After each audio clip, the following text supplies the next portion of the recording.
fisting. How dare. That's lewd. I'm just reading a very old, very horny book.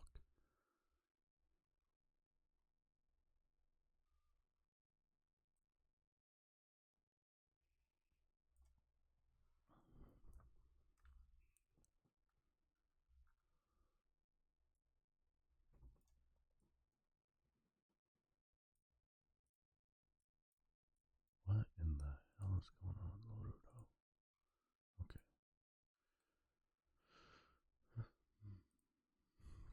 Okay. Here we are, back for more Dracula. I should turn off my... Oh, not that button.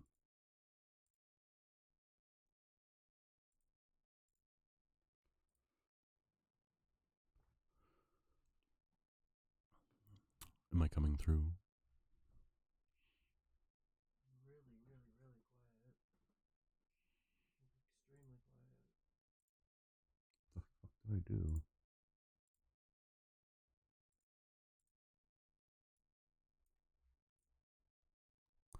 How's that? Still really quiet, like you're not even in the yellow. Well, I don't know. I didn't do anything to...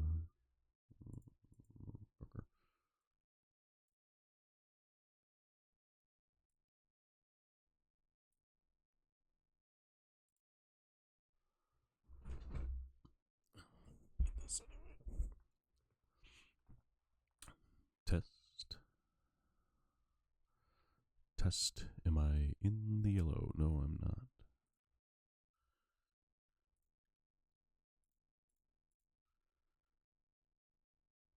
Compressor. Turn this down. Expander.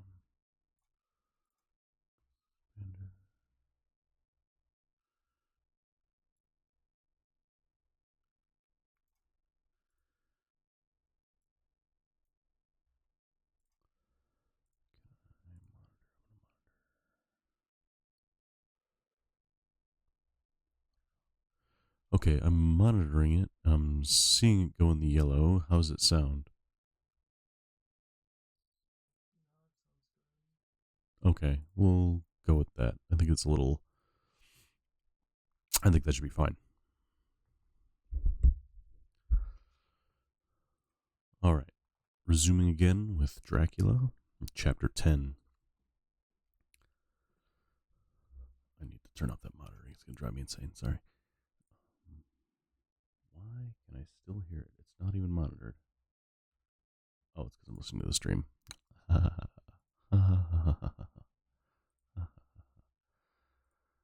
Okay, Chapter 10. Letter. Dr. Stewart to Honorable Arthur Homeward. 6th September. My dear Art, my news today is not so good. Lucy this morning has gone back a bit. There is, however, one good thing which has arisen from it. Mrs. Westenra is naturally anxious concerning Lucy, and has consulted me professionally about her. I took advantage of the opportunity and told her that my old master, Van Helsing, the great specialist, was coming to stay with me, and that I would put her in his charge conjointly with myself. So now we can come and go without alarming her unduly. For a shock to her would mean sudden death, and this, in Lucy's weak condition, might be disastrous to her. We are hedged in with difficulties, all of us, my poor fellow, but please God, we shall come through them all right. If any need, I shall write, so that, if you do not hear from me, take it for granted that I'm simply waiting for news. In haste, yours ever, John Seward. Dr. Seward's Diary, 7th September. The first thing Van Helsing said to me when we met at Liverpool Street was, "Have you said anything to your young friend, to lover of her?" "No," I said. "I waited till I had seen you, as I said in my telegram. I wrote him a letter simply telling him that we were coming, as Miss Westenra was not so well, and that I should let him know if need be." "Right, my friend," he said. "Quite right. Better he not know as yet. Perhaps he will never know. I pray so. But if it be needed, then he shall know all. And my good friend John, let me caution you. You deal with madmen. All men are mad in some way or another, and inasmuch as you deal discreetly with your madmen, so deal with God's madmen too, the rest of the world. You tell not your madmen what you do nor why you do it. You tell them not what to think, not what you think. So you shall keep knowledge in its place, where it may rest, where it may gather its kind round it and breed. You and I shall keep as yet that we know here and here. I Devi. He touched me on the heart and on the forehead, and then touched himself the same way. I have for myself thoughts at the present. Later I shall unfold to you. Why not now? I asked. It may do some good. We may arrive at some decision. He looked at me and said, My friend John, when the corn is grown even before it has ripened, while the milk of its mother earth is in him, and the sunshine has not yet begun to paint him with his gold, the husbandman, he pull the ear and rub him between his rough hands, and blow away the green chaff, and say to you, Look, he's good corn, he will make a good crop when the time comes. I did not see the application, and told him so. For reply he reached over and took my ear in his hand and pulled it painfully, as he used to long ago at lectures, and said, The good husbandman would tell you so then because he knows. Tell you so because he knows, but not till then. But you do not find the good husbandman dig up his planted corn to see if he grow. That is for the children who play at husbandry, and not for those who take it as the work of their life. See you now, friend John, I have sown my corn, and nature has her work to do in making it sprout. If he sprout at all, there's some promise, and I wait till the ears begin to swell. He broke off, for he evidently saw that I understood. Then he went on gravely, You were always a careful student, and your case book was ever more full than the rest, and I trust that good habit have not failed. Remember, my friend, that knowledge is stronger than memory, and we should not trust the weaker. Even if you have not kept the good practice, let me tell you that this case of our dear miss is one that may be, mind, I say may be, of such interest to us, and others that all the rest may not take him kick the beam, as you people say. Take then good note of it. Nothing is too small. I counsel you, put down on record even your doubts and surmises. Hereafter it may be of interest to you to see how true you guess. We learn from failure, not from success. When I described Lucy's symptoms, the same as before, but infinitely more marked, he looked very grave, but said nothing. He took with him a bag in which were many instruments and drugs, the ghastly paraphernalia of our beneficial trade, as he once called, in one of his lectures, the equipment of a professor of the healing craft. When we were shown in, Mrs. Westenra met us. She was alarmed, but not nearly so much as I expected to find her. Nature, in one of her beneficent moods, has ordained that even death has some antidote to its own terrors. Here, in a case where any shock may prove fatal, matters are so ordered that, from some cause or another, things not personal, even the terrible changes in her daughter to whom she is so attached, do not seem to reach her. It's something like the way Dame Nature gathers round a foreign body an envelope of some insensitive tissue which can protect from evil that which it should otherwise harm by contact. If this be an ordered selfishness, then we should pause before we condemn anyone for the vice of egoism, for there may be deeper root for its causes than we have knowledge of. I used my knowledge of this phase of spiritual pathology and set down a rule that she should not be present with Lucy, or think of her illness more than was absolutely required. She assented readily, so readily that I saw again the hand of nature fighting for life. Van Helsing and I were shown up to Lucy's room. If I was shocked when I saw her yesterday, I was horrified when I saw her today. She was ghastly, chalkily pale. The red seemed to have gone even from her lips and gums, and the bones of her face stood out prominently. Her breathing was painful to see or hear. Van Helsing's face grew set as marble, and his eyebrows converged till they almost touched over his nose. Lucy lay motionless, and did not seem to have strength to speak, so for a while we were all silent. Then Van Helsing beckoned to me, and we went gently out of the room. The instant we had closed the door, he stepped quickly along the passage for the next door, which was open. Then he pulled me quickly in with him and closed the door. "My God," he said, "this is dreadful. There is no time to be lost. She will die for sheer want of blood to keep the heart's action as it should be. She will die for sheer want of blood to keep the heart's actions as it should be. There must be a transfusion of blood at once. Is it you or me?" Hi, Twitchy. Welcome aboard. "I am younger and stronger, Professor. It must be me." "Then get ready at once. I will bring up my bag. I am prepared." I went downstairs with him, and as we were going, there was a knock at the hall door. When we reached the hall, the maid had just opened the door, and Arthur was stepping quickly in. He rushed up to me, saying in an eager whisper, "Jack, I was so anxious. I read between the lines of your letters and been in agony.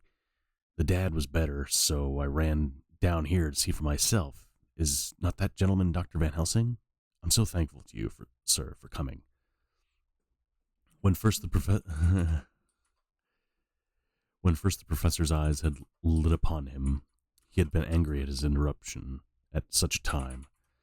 But now, as he took in his stalwart proportions and recognized the strong young manhood which seemed to emanate from him, his eyes gleamed. Without a pause, he said to him as he held out his hand, "Sir, you have come in time. You are the lover of our dear miss. She is bad, very, very bad. Nay, my child, do not go like that." For he suddenly grew pale and sat down in a chair, almost fainting. You are to help her. You can do more than any that live, and your courage is your best help." "What can I do?" said Arthur hoarsely. "Tell me, I shall do it. My life is hers, and I would give the last drop of my blood in my body for her." The professor has a strongly humorous side, and I could from old knowledge detect a trace of its origin in his answer. "My young sir, I do not ask so much as that, not the last." "What shall I do?" There was fire in his eyes, and his open nostrils quivered with intent. Van Helsing slapped him on the shoulder. "Come," he said. "You are a man, and it is a man we want. You are better than me, better than my friend John." Arthur looked bewildered, and the professor went on by explaining in a kindly way. "Young Miss is bad, very bad. She wants blood, and blood she must have, or die. My friend John and I have consulted, and we are about to perform what we call a transfusion of blood, to transfer from full veins of one to the empty veins which pine for him. John was to give his blood, as he is more young and strong than me." Here Arthur took my hand and wrung it hard in silence. "But now you are here. You are more good than us, old or young, who toil much in the world of thought. Our nerves are not so calm, and our blood so bright than yours." Arthur turned to him and said, "If you only knew how gladly I would die for her, you would understand." He stopped in a sort of choke in his voice. "Good boy," said Van Helsing. "In the not so far off, you will be happy that you have done all for her you love. Come now and be silent. You shall kiss her once before it is done, but then you must go, and you must leave at my sign. Say no word to Madame. You know how it is with her. There must be no shock. Any knowledge of this would be one. Come." We all went up to Lucy's room. Arthur, by direction, remained outside. Lucy turned her head and looked at us, but said nothing. She was not asleep, but she was simply too weak to make the effort. Her eyes spoke to us, that was all. Van Helsing took some things from his bag and laid them on a little table out of sight. Then he mixed a narcotic, and coming over to the bed, said cheerily, "Now, little miss, here is your medicine. Drink it off like a good child. See, I lift you so that to swallow is easy, yes?" She had made the effort with success. It astonishes me how long the drug took to act. This, in fact, marked the extent of her weakness. The time seemed endless until sleep began to flicker in her eyelids. At last, however, the narcotic began to manifest its potency, and she fell into a deep sleep. When the professor was satisfied, he called Arthur into the room and bade him strip off his coat. Then he added, "You may take that one little kiss whilst I bring over the table. Friend John, help to me."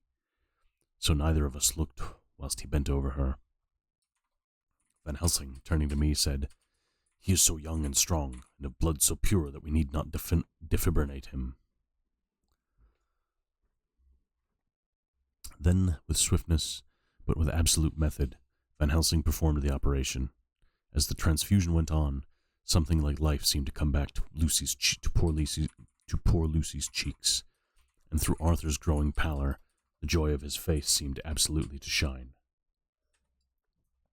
After a bit, I began to grow anxious, for the loss of blood was telling on Arthur, strong man as he was. It gave me an idea of what terrible strain Lucy's system must have undergone that had weakened Arthur, only partially restored her. But the professor's face was set, and he stood, watch in hand, and with his eyes fixed now on the patient, and now on Arthur. I could hear my own heart beat. Presently, he said in a soft voice, "Do not stir an instant. It is enough. You attend him, I will look to her." When all was over, I could see how much Arthur was weakened. I dressed the wound, took his arm to bring him away. When Van Helsing spoke, without turning round, the man seems to have eyes in the back of his head. "The brave lover, I think, deserves another kiss, which he shall have presently." And as he said now, finished his operation, he adjusted the pillow to the patient's head. As he did so, the narrow black velvet band, which she seems always to wear around her throat, buckled with an old diamond buckle which her lover had given her, was dragged a little up and showed a red mark on her throat. Arthur did not notice it, but I could hear the deep hiss of indrawn breath, which is one of Van Helsing's way of betraying emotion. He said nothing in the moment, but turned to me, saying, "Now take down our brave young lover, give him of the port wine, and let him lie down a while. He must then go home and rest. Sleep much and eat much, and that he may be recruited of what he has so given to his love. He must not stay here. Hold a moment. I may take it, sir, that you are anxious of result. Then bring it with you, that in all ways the operation is successful. You have saved her life this time, and you can go home and rest, easy in mind that all that can be is. I shall tell her all when she is well. She shall love you none the less for what you have done. Goodbye." When Arthur had gone, I went back to the room. Lucy was sleeping gently, but her breathing was stronger. I could see the counterpane move as her breast heaved. But by the bedside sat Van Helsing, looking at her intently. The velvet band again covered the red mark. I asked the professor in a whisper, "What do you make of that mark on her throat?" "What do you make of it?" "I've not examined it yet," I answered, and then proceeded to loose the band. Just over the external jugular vein there were 2 punctures, not large, but not wholesome looking. There was no sign of disease, but the edges were white and worn-looking, as if by some trituration. It at once occurred to me that this wound, or whatever it was, might be the means of that manifest loss of blood, but I abandoned the idea as soon as it formed, for such a thing could not be. The whole bed would have been drenched to scarlet with the blood which the girl must have lost to leave such a pallor as she had before the transfusion. "Well," said Van Helsing. "Well," said I can make nothing of it." The professor stood up. "I must go back to Amsterdam tonight," he said. "There are books and things there which I want. You must remain here all night, and you must not let your sight pass from her." "Shall I have a nurse?" I asked. We are the best nurses, you and I. You keep watch all night. See that she is well fed, and that nothing disturbs her. You must not sleep all night. Later on we can sleep, you and I. I shall be back as soon as possible, and then we may begin." "May begin? What on earth do you mean?" "We shall see," he answered as he hurried out. He came back a moment later and put his head inside the door and said with a warning finger held up, "Remember, she is your charge. If you leave her and harm befall, you shall not sleep easy hereafter." Dr. Seward's diary continued. 8th September. I sat up all night with Lucy. The opiate worked itself off towards dusk, and she waked naturally. She looked a different being from what she had been before the operation. Her spirits even were good, and she was full of a happy vivacity. But I could see evidences of the absolute prostration which she had undergone. When I told Mrs. Westenra that Dr. Van Helsing had directed that I should sit up with her, she almost pooh-poohed the idea, pointing out her daughter's renewed strength and excellent spirits. I was firm, however, and made preparations for my long vigil. When her maid had prepared for her for the night, I came in, having in the meantime had supper, and took a seat by the bedside. She did not in any way make objection, but looked at me gratefully whenever I caught her eye. After a long spell, she seemed sinking off to sleep, but with an effort seemed to pull herself together and shook it off. It was apparent that she did not want to sleep, so I tackled the subject at once. "You do not want to sleep?" "No, I am afraid." "Afraid to go to sleep? Why so? It is a boon we all crave for." Not if you were like me. If sleep was to you a presage of horror." "A presage of horror? What on earth do you mean?" "I don't know. Oh, I don't know. And this is what is so terrible. All this weakness comes to me in sleep, but I dread the very thought." "But, my dear girl, you may sleep tonight. I'm here watching you, and I can promise that nothing will happen." I can trust you," she said. I seized the opportunity and said, "I promise that I see any evidence of bad dreams, I will wake you at once." "You will? Oh, will you really? How good you are to me. Then I will sleep." And almost at the word, she gave a deep sigh of relief and sank back asleep. All night long I watched her. She never stirred, but slept on in a deep, tranquil, life-giving, health-giving sleep. Her lips were slightly parted, and her breast rose and fell with the regularity of a pendulum. There was a smile on her face, and it was evidence that no bad dreams had come to disturb her peace of mind. In the early morning, her maid came, and I left her in care, and took myself back home, for I was anxious about many things. I sent a short wire to Van Helsing and to Arthur, telling them of the excellent result of the operation. My own work, with its manifold arrears, took me all day to clear off. It was dark when I was able to inquire about my zoophagus patient. The report was good. He had been quite quiet for the past day and night. A telegram came from Van Helsing at Amsterdam whilst I was at dinner, suggesting that I should be at Hillingham tonight, as it might be well to be at hand, and stating that he was leaving by the night mail and would join me early in the morning. 9th September. I was pretty tired and worn out when I got to Hillingham. For 2 nights I had hardly had a wink of sleep, and my brain was beginning to feel that numbness which marks cerebral exhaustion. Lucy was up and in cheerful spirits. When she shook hands with me, she looked sharply in my face and said, "No sitting up tonight for you? You are worn out. I'm quite well again. Indeed I am, and if there is to be any sitting up, it is I who will sit up with you." I would not argue the point, but went and had my supper. Lucy came with me, and, enlivened by her charming presence, I made an excellent meal, and had a couple of glasses or more of the excellent port. Then Lucy took me upstairs and showed me a room next to her own, where a cozy fire was burning.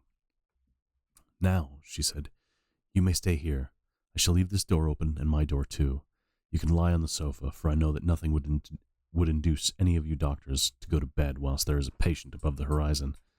If I want anything, I shall call out, and you can come to me at once." I could not but acquiesce, for I was dog-tired, and could not have sat up had I tried. So on her renewing her promise to call me if she should want anything, I lay on the sofa and forgot all about everything. Lucy Westenra's Diary. 9th September. I feel so happy tonight. I've been so miserably weak that to be able to think and move about is like feeling sunshine after a long spell of east wind out of a steel sky. Somehow, Arthur feels very, very close to me. I seem to feel his presence warm about me. I suppose it is that sickness and weakness are selfish things and turn our inner eyes and sympathy on ourselves, whilst health and strength give love reign. And in thought and feeling, he can wander where he wills. I know where my thoughts are, if only Arthur knew.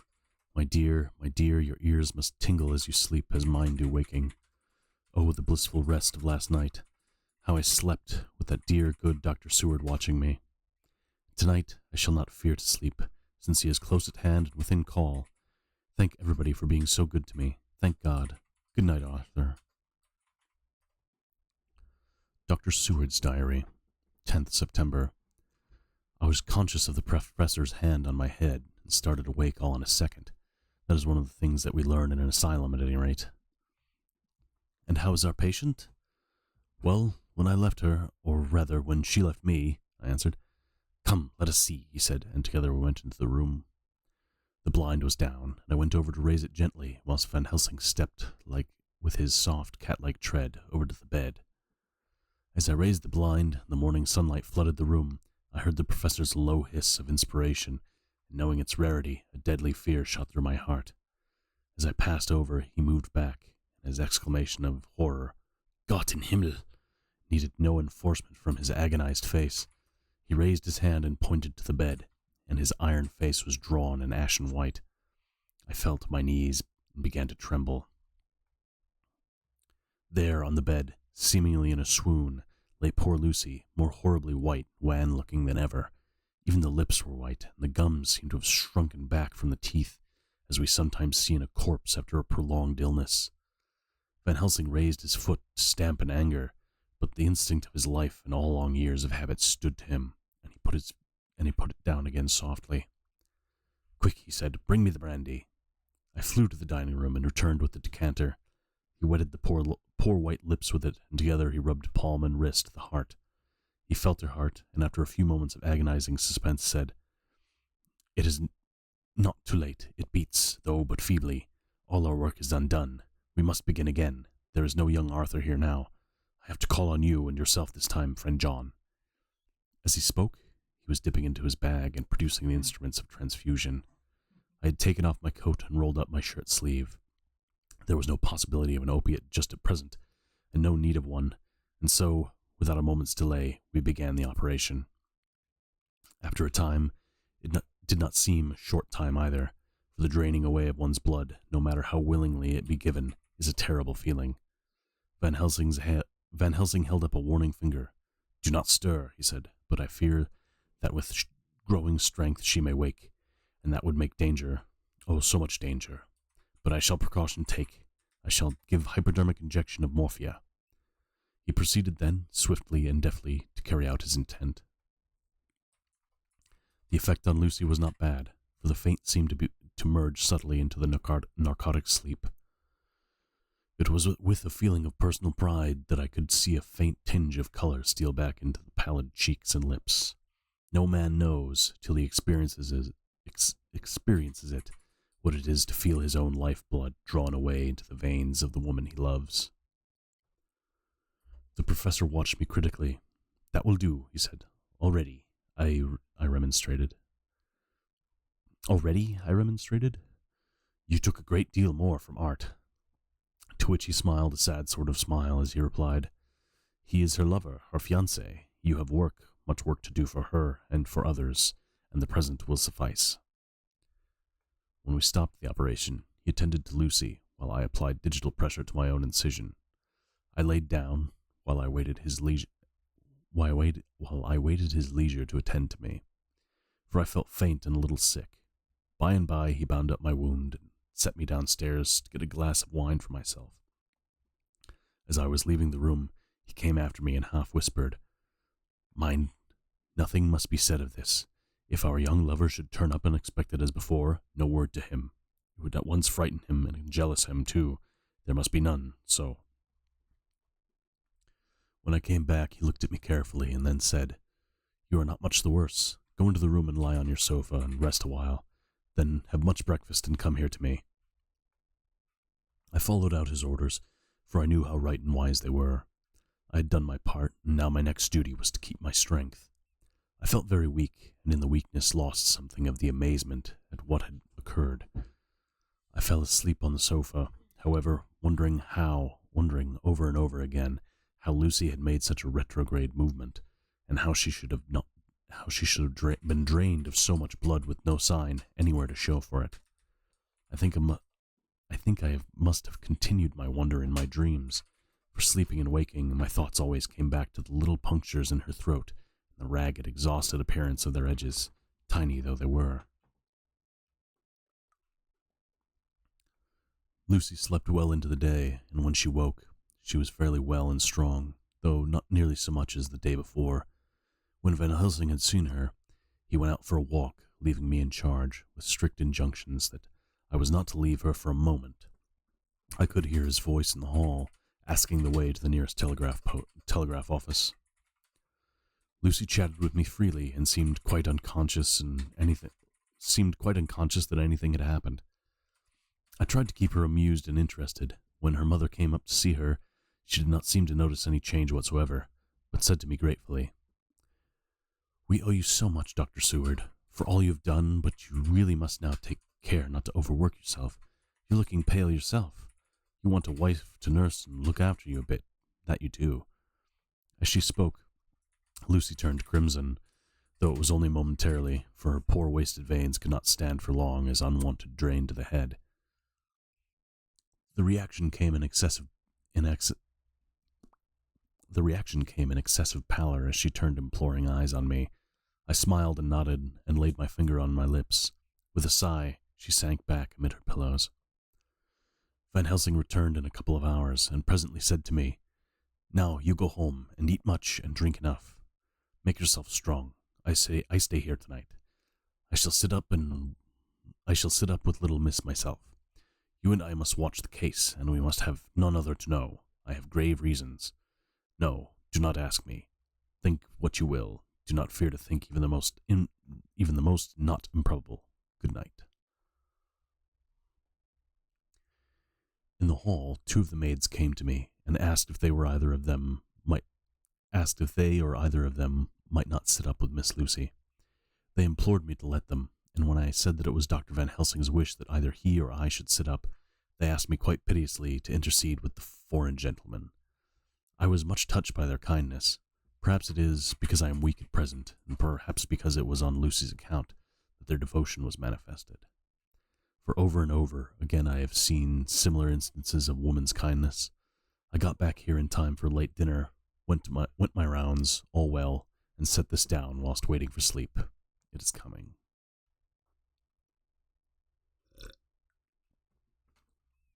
11th September. This afternoon I went over to Hillingham, found Van Helsing in excellent spirits, and Lucy much better. Shortly after I had arrived, a big parcel from abroad came for the professor. He opened it with much impressment, assumed, of course, and showed a great bundle of white flowers. "These are for you, Miss Lucy," he said. "For me? Oh, Dr. Van Helsing." Yes, my dear, but not for you to play with. These are medicines. Here." Here Lucy made a wry face. "Nay, but they are not to take in a decoction or a nauseous form. So you need not stub that so charming nose. I shall point out to my friend Arthur what woes he may have to endure in seeing so much beauty that he loves so much distort. Ah, my pretty miss, that brings me so nice nose all straight again. This is medicinal, but you do not know how. I put him in your window. I make a pretty wreath and hang him round your neck, so you sleep well. Oh yes, they, like the lotus flower, make your trouble forgotten. It smells so like the waters of Lethe, and that fountain of youth the conquistadors fought for in Floridas, and find him all too late.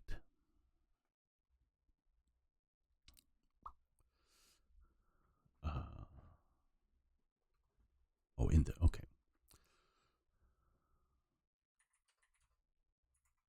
Whilst he was speaking, Lucy had been examining the flowers and smelling them. Now she threw them down, saying with half laughter and half disgust, "Oh, Professor, I believe you're only putting up a joke on me. Why, these flowers are only common garlic." To my surprise, Van Helsing rose up and said with all sternness, his iron jaw set and his bushy eyebrows meeting, "No trifling with me. I never jest. There is grim purpose in what I do, and I warn you that you do not thwart me. Take care, for the sake of others, if not for your own." Then, seeing poor Lucy scared, as she might well be, he went on more gently, "Oh, little miss, my dear, do not fear me. I only do for your good. But there is much virtue to you in those so common flowers. See, I place them myself in your room. I make myself the wreath that you are to wear, but But hush. No telling to others that make so inquisitive questions. We must obey, and silence is a part of obedience, and obedience is to bring you strong and well into loving arms that wait for you. Now sit still a while. Come with me, friend John, and you shall help me deck the room with my garlic, which is all the way from Harlem, where my friend Vanderpool raised herbs in his glass house all the year. I had to telegraph yesterday, or they would not have been here. We went into the room, taking the flowers with us. The professor's actions were certainly odd and not to be found in any pharmacopoeia that I had ever heard of. First he fastened up the window and latched them securely. Next, taking a handful of the flowers... Hi, Mrs. Kenobi. Welcome in. I started a little early today. Hopefully, you can catch yourself up or have been listening. But either way, I hope you can enjoy the show as it continues. We went into the room, taking the flowers with us. The professor's actions were certainly odd and not to be found in any pharmacopoeia that I had ever heard of. First, he fastened up the windows and latched them securely. Next, taking a handful of the flowers, he rubbed them all over the sashes, as though to ensure that every whiff of air that might get in would be laden with the garlic smell. Then, with the wisp, he rubbed all over the jamb of the door, above, below, and at each side, and round the fireplace in the same way. It all seemed grotesque to me, and presently I said, "Well, Professor, I know you always have a reason for what you do, but this certainly puzzles me. It is well we have no septic here. It is well that we have no skeptic here, or he would say that we were working some spell to keep out an evil spirit." Well, I'm glad you're joining me so early in the morning. I hope this helps you get your day going.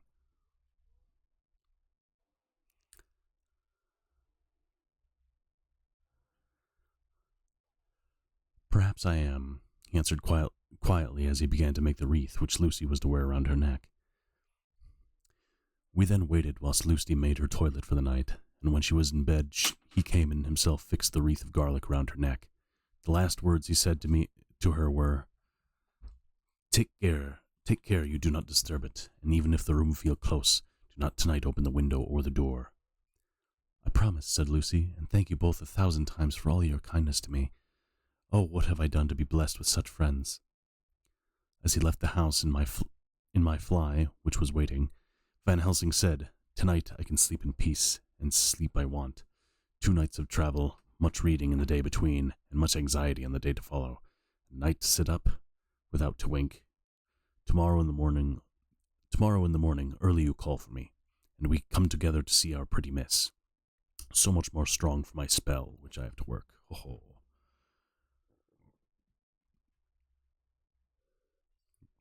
He seemed so confident that I, remembering my own confidence 2 nights before, and with the baneful result, felt awe and vague terror. It must have been my weakness that made me hesitate to tell it to my friend, but I felt it all the more, like unshed tears. Chapter 11. Lucy Westenra's Diary. 12th September. How good they all are to me. I quite love that dear Dr. Van Helsing. I wonder why he was so anxious about these flowers. He positively frightened me. He was so fierce. And yet he must have been right, for I feel comfort from them already. Somehow I do not dread being alone tonight, and I can go to sleep without fear. I shall not mind any flapping outside the window. Oh, the terrible struggle that I have had against sleep so often of late. The pain of sleeplessness, or the pain of the fear of sleep, and with such unknown horrors as it has for me. How blessed are some people whose lives have no fear, no dreads, to whom sleep is a blessing that comes nightly, and brings nothing but sweet dreams. Well, here I am tonight, hoping for sleep, and lying like Ophelia in the play, with virgin's krantz and maiden's struments. I never liked garlic before, but tonight it is delightful. There is peace in its smell. I feel sleep coming already. Good night, everybody. Dr. Seward's Diary, 13th September. Called at the Berkeley and found Van Helsing, as usual, up to time. The carriage ordered from the hotel was waiting. The professor took his bag, which he always brings with him now. Let all be put down exactly. Van Helsing and I arrived at Hillingham at 8 o'clock. It was a lovely morning. The bright sunshine and all the fresh feeling of early autumn seemed like a completion of nature's annual work. The leaves were turning to all kinds of beautiful colors, but it had not yet begun to drop from the trees. When we entered, we met Mrs. Westenra coming out of the morning room. She is always an early riser. She greeted us warmly and said, "You'll be glad to know that Lucy is better. The dear child is still asleep. I looked into her room and saw her, but did not go in, lest I should disturb her."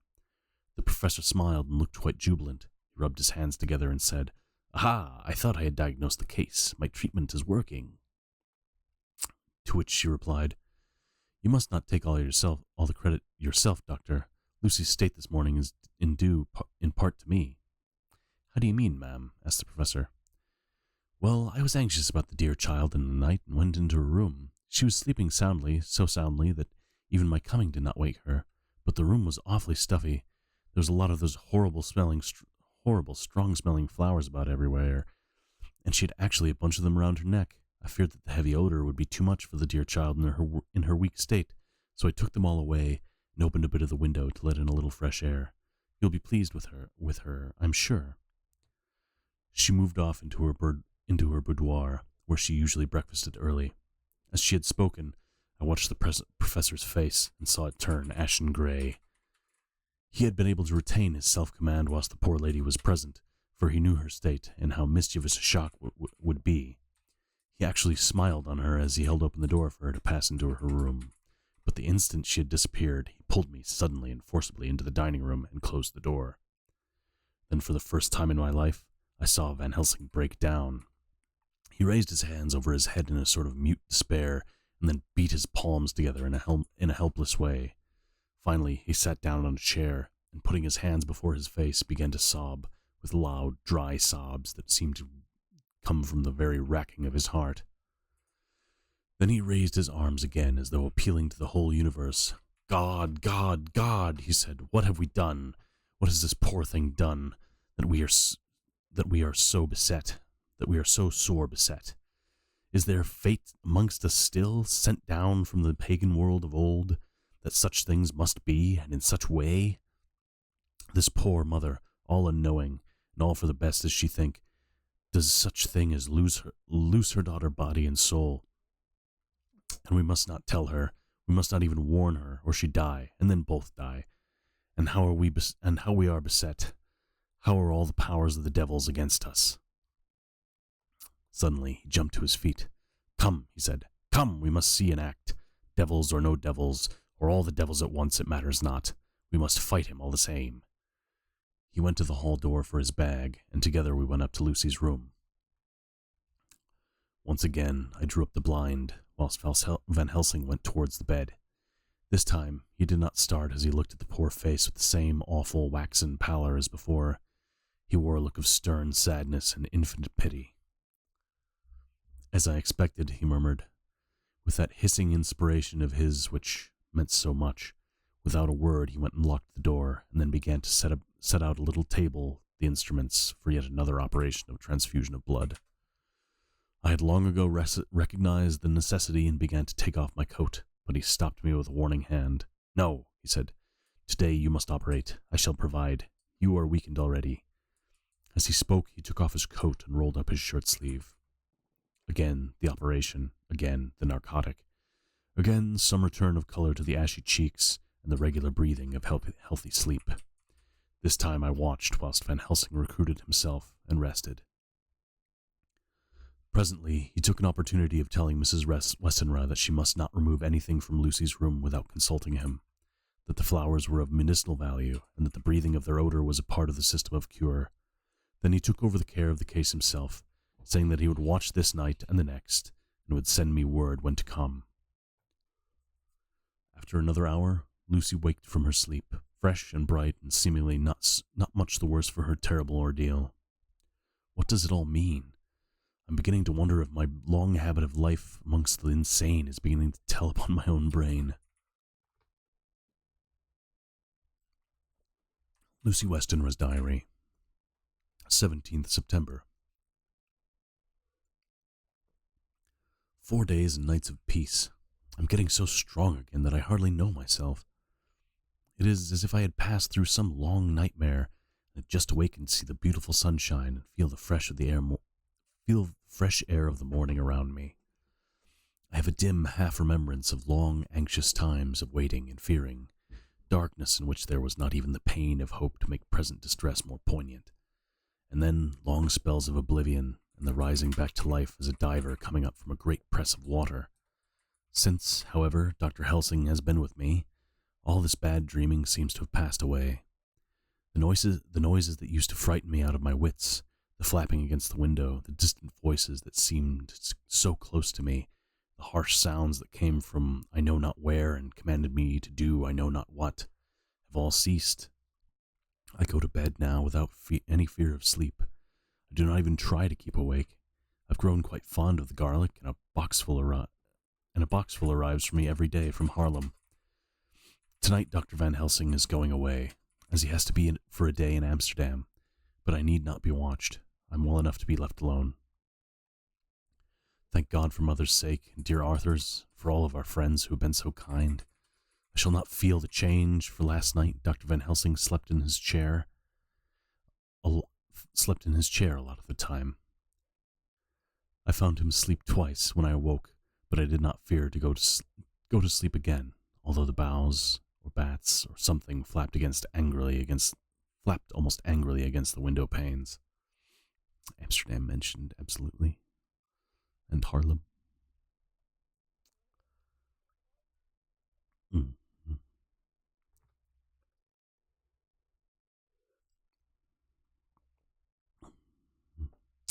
Yeah, I think, let's see, he's going away.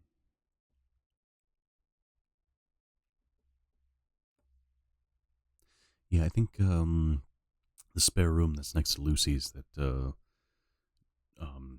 Dr. Seward and Van Helsing were using kind of as, like, their quarters while they were staying with her. I think that's where he was sleeping in the chair. The Pall Mall Gazette, 18th September. The escaped wolf, perilous adventure of our interviewer. Interview with the keeper in the zoological gardens.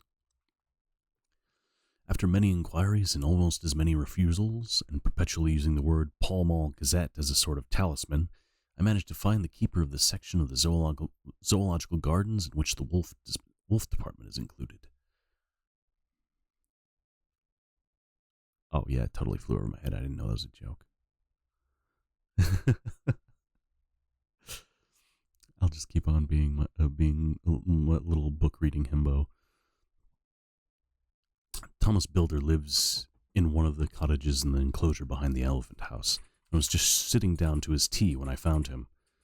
Thomas and his wife are hospital folk, elderly and without children, and if the specimen I enjoyed of their hospitality be of the average kind, their lives must be pretty comfortable.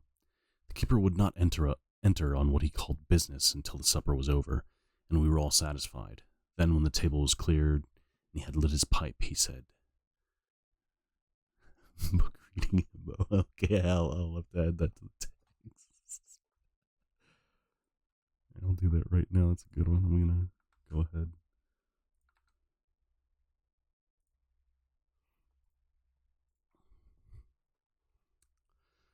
Now, sir, you can go on and ask me what you want.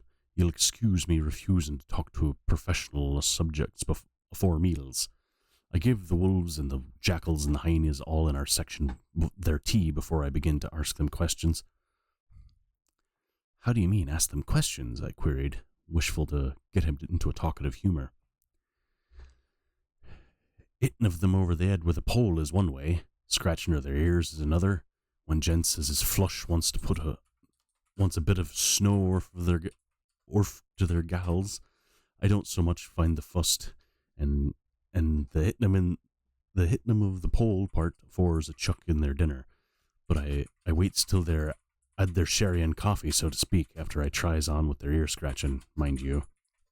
He added philosophically, "There's a deal of the same nature in us all, in them there animals. Here's you a comin' and arsking me questions about my business, and that I grump like that only for you Ooh, hold on, there's a lot of apostrophes here. And that I grump like that only for you bloomin' arf quid I'd a seen you blowed fust for I'd answer.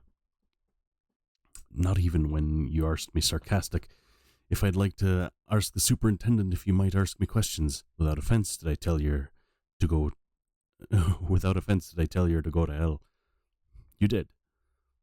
And when you said you'd report me for using obscene language that was hitting me over the head, but the arf quid made all the right. But the arf quid made that all right. Oh, he's paying him a half quid. Okay, arf quid, half quid. This is a very hard accent to read. I weren't to go into fight, so I waited for the food and did with my owl as the wolves and lions and tigers does. But Lord love your art. Now that the old human has stuck a chunk of her tea cake in me and raised me out with her bloomin' old teapot, and I've lit up, you may scratch my ears for all you're worth, and you won't even get a growl out of me. Drive along with your questions. I know what you're a-comin' at. That ear-escaped wolf. Yeah, I gotta hydrate or dehydrate.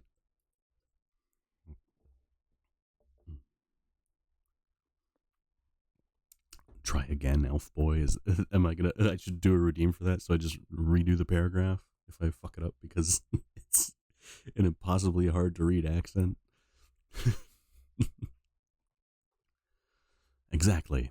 I want you to give me your view of it. Just tell me how it happened, and when I know the facts, I'll get you to say what you consider was the cause of it, and how you think the whole affair will end. All right, Governor, and this here is about the old story.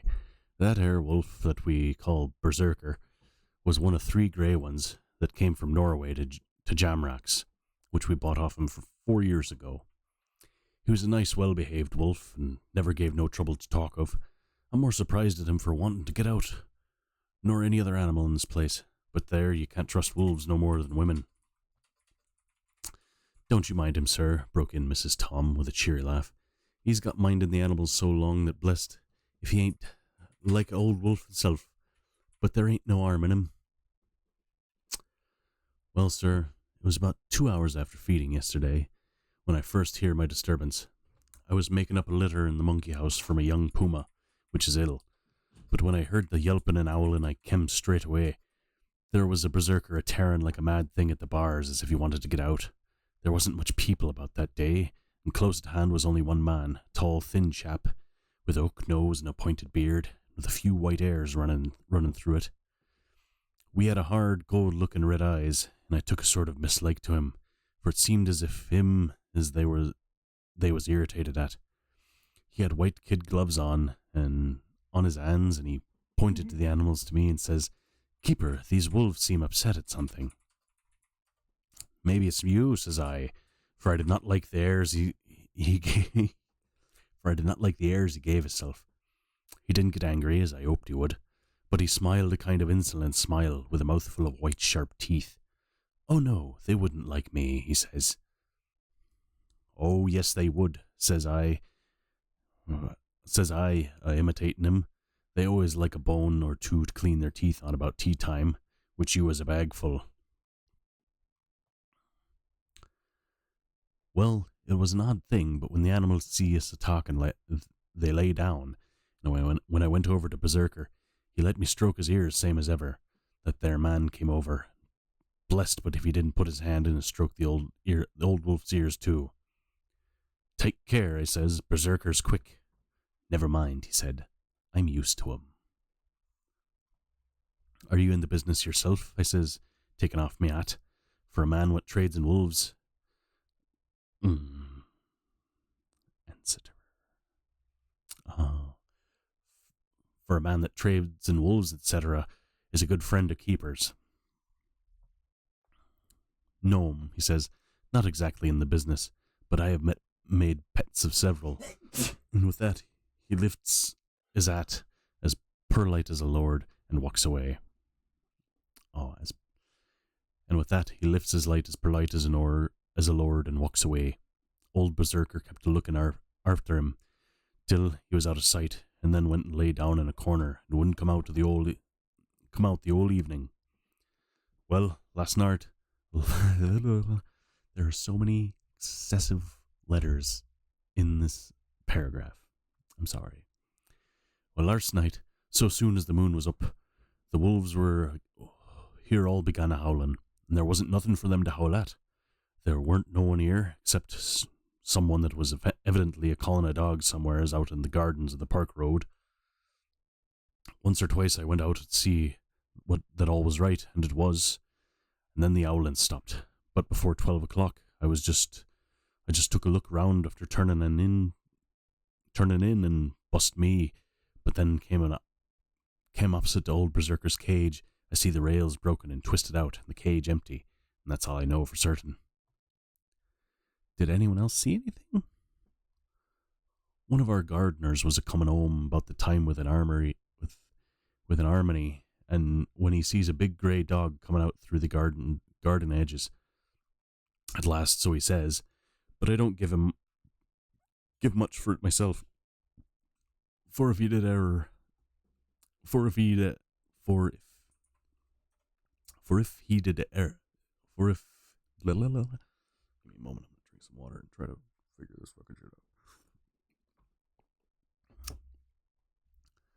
For if he ever said a word about it to his missus when he got home, and it was only after the escape of the wolf was made known, and we'd been up all night a-hunting for the park for berserker, and he remembered seeing anything, my own belief was that the harmony had got in his head.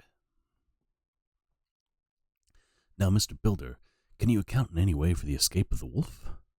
Well, sir, he said, with a suspicious sort of modesty, I think I can, but I don't know as how you'd be satisfied with the theory. Thanks, Twitch. It's not set up yet, but I'll drink. Certainly I shall, if a man like you, who knows the animals from experience, can't hazard a good guess at any rate. Who is even to try? Well then, sir, I accounts for it this way. It seems to me that Herr Wolf escaped simply because he wanted to get out. From the hearty way that both Thomas and his wife laughed at the joke, I could see that it had done service before, and that the whole explanation was simply an elaborate sell. I couldn't cope in badinage with the worthy Thomas, but I thought I knew a surer way to his heart, so I said, Now, Mr. Builder, we'll consider that first half-sovereign worked off, and this brother of his is waiting to be claimed when you've told me what you think will happen. Right ye are, sir, he said briskly. You'll excuse me, I know for a chaffin of ye, but the old woman here winked at me, which was as much as telling me to go on. Well, I never, said the old lady. My opinion is this, that Herr Wolf is hiding of somewheres. The gardener what didn't remember said he was galloping northward faster than a horse could go, but I don't believe him, for you see, Sir Wolves don't gallop no more than dogs does, and they not be built in that way. Wolves is fine things in a storybook, and I dare say that when they gets in packs and does be shivvying something, that's more afeard than they can make a devil of a noise and chop it up, whatever it is. But Lord bless you, in real life a wolf is only a low creature, not half so clever as bold as a good dog, and not half a quarter so much fight in him. This one ain't been used to fighting, or even to providing for himself, and more like he's somewhere round the park a-hiding and a-shivering, and if he thinks at all, wondering where he is to get his breakfast from. Or maybe he's got down some area and is in a coal cellar. My eye won't some cook get a rum start when he sees the green eyes a-shining at her out of the dark. If he can't get food, he's bound to look for it, and mayhap he may chance to light on a butcher's shop in time. If he doesn't, and some nursemaid goes out walking, or for the soldier leaving of his infant in the perambulator, well, then I shouldn't be surprised if the census is one baby the less. That's all. I don't think I want to give you a clap cheeks command. You can't be trusted with it. Absolutely not. I was handing him the half-sovereign when something came bobbing up against the window, and Mr. Builder's face doubled its natural length with surprise. "God bless me," he said. "If there ain't old Berserker come back by hisself." He went to the door and opened it, a most unnecessary proceeding as it seemed to be. I always thought that a wild animal never looks so well as when some obstacle of pronounced durability is between us. Personal experience has intensified rather than diminished that idea. After all, however, there is nothing like custom for neither Builder nor his wife thought any more of the wolf than I should of a dog. The animal itself was peaceful and well behaved as that father of all picture wolves, Red Riding Hood's quondam friend, whilst moving her confidence in masquerade. The whole scene...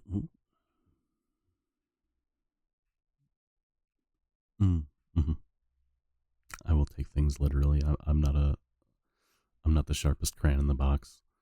The whole scene was an unutterable mixture of comedy and pathos. The wicked wolf that for a half-day had paralyzed London and set all the children in town shivering in their shoes was there in a sort of pertinent mood, and was received and petted like a sort of vulpine prodigal son.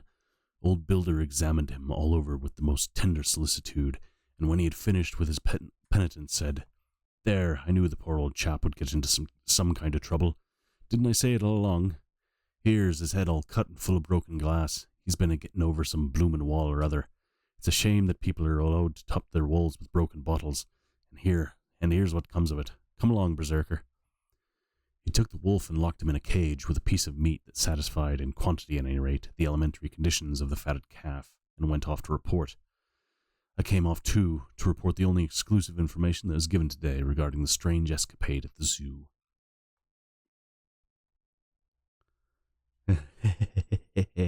I can pretend to be a himbo on the internet if I want.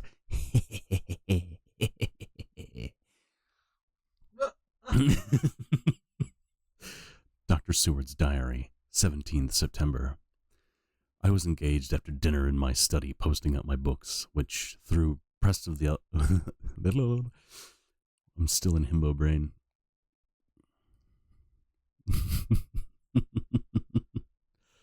I was engaged after dinner in my study posting up my books, which, through press of other work and many visits to Lucy, had fallen sadly into arrear. Suddenly the door was burst open, and in rushed my patient, with his face distorted with passion. I was thunderstruck, for such a thing as a patient getting of his own accord into the superintendent's study is almost unknown. Without an instant's notice, he made straight at me. He had a dinner knife in his hand, and I saw he was dangerous. I tried to keep the table between us. He was too quick and too strong for me, however, for before I could get my balance, he had struck at me and cut my left wrist rather severely. Before he could strike again, however, I got in my right hand and he was sprawling on his back on the floor. My wrist bled freely, and quite a little pool trickled onto the carpet. I saw that my friend was not intent on further effort, and occupied myself binding up my wrist, keeping a wary eye on the prostrate figure all the time. I did not say prostate, you dirty little gooner. When the attendants rushed in, and we turned our attention to him, his employment positively sickened me. He was lying on his belly on the floor, licking up, like a dog, the blood which had fallen from my wounded wrist. He was easily secured, and, to my surprise, went with the attendants quite placidly, simply repeating over and over again, "The blood is the life! The blood is the life!" I cannot afford to lose blood just at present. I have lost too much of late for my physical good, and then the prolonged strain of Lucy's illness and its horrible phases is telling on me. I am overexcited and weary, and I need rest. Happily, Van Helsing has not summoned me, so I need not forego my sleep. Tonight I could not do without it.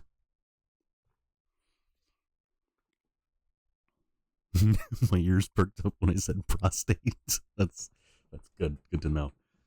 Clip that. Telegram. Van Helsing, Antwerp to Seward, Carfax. Sent to Carfax, Sussex, as no county given, delivered late by 22 hours. 17th September. Do not fail to be at Hillingham tonight. If not watching all the time, frequently visit and see that flowers are as placed. Very important. Do not fail. Shall be with you as soon as possible after arrival. Dr. Seward's diary. 18th September. Just off train to London. The arrival of Van Helsing's telegram filled me with dismay. A whole night lost, and I know my bitter experience that what may happen in a night.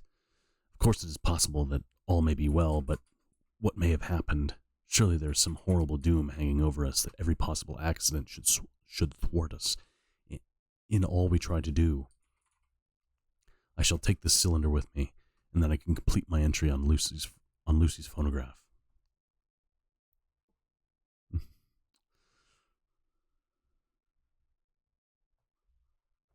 Oh, I'm not the one who's going to get punished. No.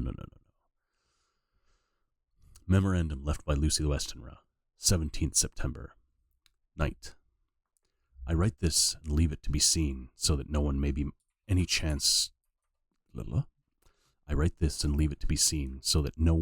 by any chance get into trouble through me. This is an exact record of what took place tonight. I feel I am dying of weakness and have barely strength to write, but it must be done if I die in the doing. I went to bed as usual, taking care that the flowers were placed as Dr. Van Helsing directed, and soon fell asleep.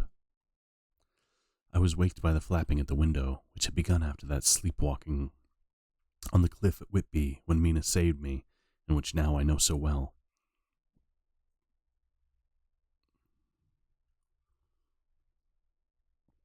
Jesus, Kenobi, wow. Wow.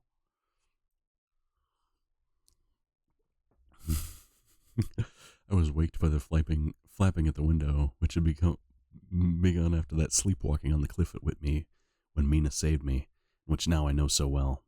I was not afraid, but I did wish that Dr. Seward was in the next room, as Dr. Van Helsing said he would be, so they might have called him. I tried to sleep, but I could not. Then there came to me the old fear of sleep, and I determined to keep awake. Perversely, sleep would try to come then when I did not want it. So, as I feared to be alone, I opened my door and called out, "Is there anybody there?" There was no answer. I was afraid to wake Mother, and so closed my door again. Then, outside in the shrubbery, I heard a sort of howl like a dog's, but more fierce and deeper. I went to the window and looked out, but could see nothing except a big bat, which had evidently been buffeting its wings against the window. So I went back to bed again, but determined not to go to sleep. Presently, the door opened, and Mother looked in. Seeing by my moving that I was not asleep, she came in and sat by me. She said to me even more sweetly and softly than in her wont. "I was uneasy about you, darling, and came in to see that you were all right." This is a shrubbery.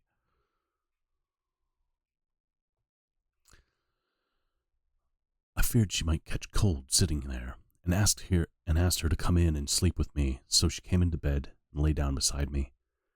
She did not take off her dressing gown, for she said she would only stay a while, and then go back to her own bed.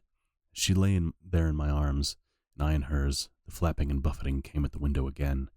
She was startled, a little frightened, and cried out, "What is that?"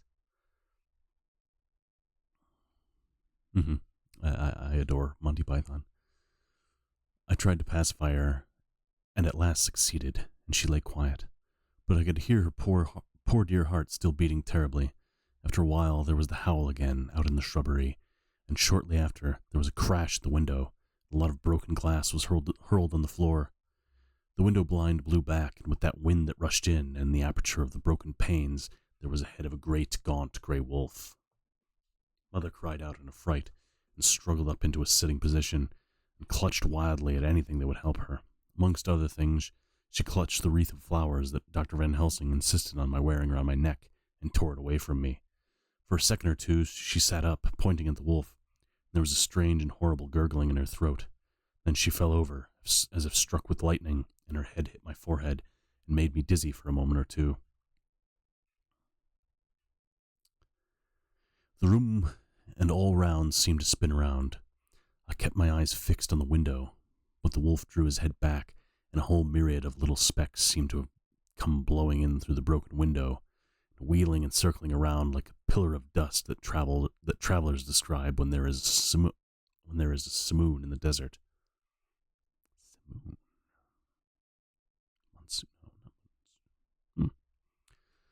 I tried to stir, but there was some spell upon me, and dear mother's poor body, which seemed to grow cold already, for her dear heart had ceased to beat, weighed me down, and I remembered no more for a while. I don't have my Discord server set up yet, sadly. It's been made. I just need to make the rules and cordon off all the areas because I know the people that I associate with on the internet. I'm just going to make sure that they have a cozy little corner that they can be gross in. But the Discord server is coming. The time did not seem long, but very, very awful, till I recovered consciousness again. Somewhere near, a passing bell was tolling. The dogs all round the neighborhood were howling, and in our shrubbery, seemingly just outside, a nightingale was singing. I was dazed and stupid with pain and terror and weakness, but the sound of the nightingale seemed like the voice of my dead mother come back to comfort me. The sound seemed to have awakened the maids, too, for I could hear their bare feet pattering outside my door. I called to them, and they came in. When they saw what had happened and what it was that lay over me in the bed, they screamed out. The wind rushed in through the broken window, and the door slammed to. They lifted off the body of my dear mother and laid her, covering her up with a sheet, on the bed after I had got up. They were all so frightened and nervous that I directed them to go to the dining room and each have a glass of wine. The door flew open for an instant and closed again. The maids shrieked, and they went in a body to the dining room, and I laid what flowers I had on my dear mother's breast.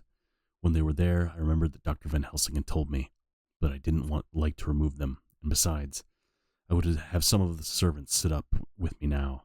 I was surprised that the maids did not come back. I called them, but got no answer, so went to the dining room to look for them.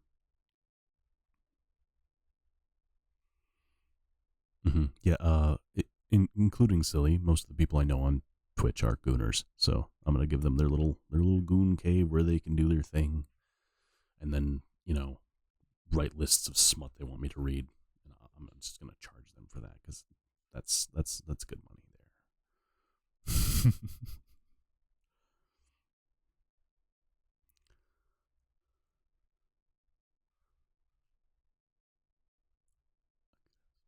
Okay, my heart sank when I saw what had happened.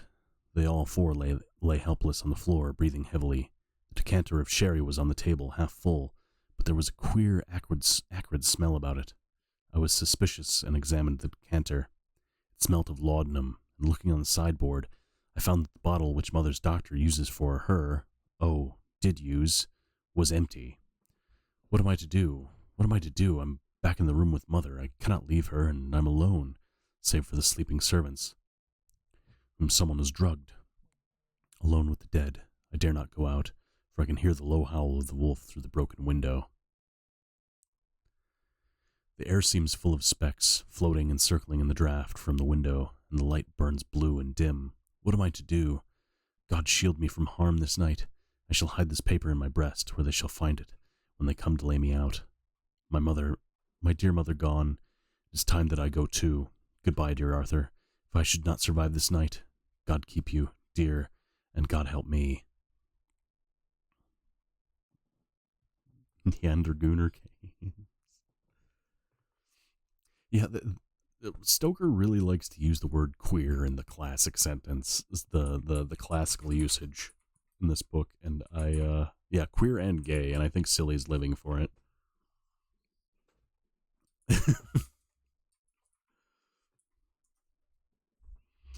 Chapter 12, Dr. Seward's Diary. I think I am going to go a little longer than 3 chapters today. It's been a pretty short stream. Chapter 12, Dr. Seward's Diary. 18 September. I drove at once to Hillingham and arrived early. Keeping my cab at the gate, I went up the avenue alone. I knocked gently and rang as quietly as possible, for I feared to disturb Lucy and her mother, and hoped to only bring a servant to the door.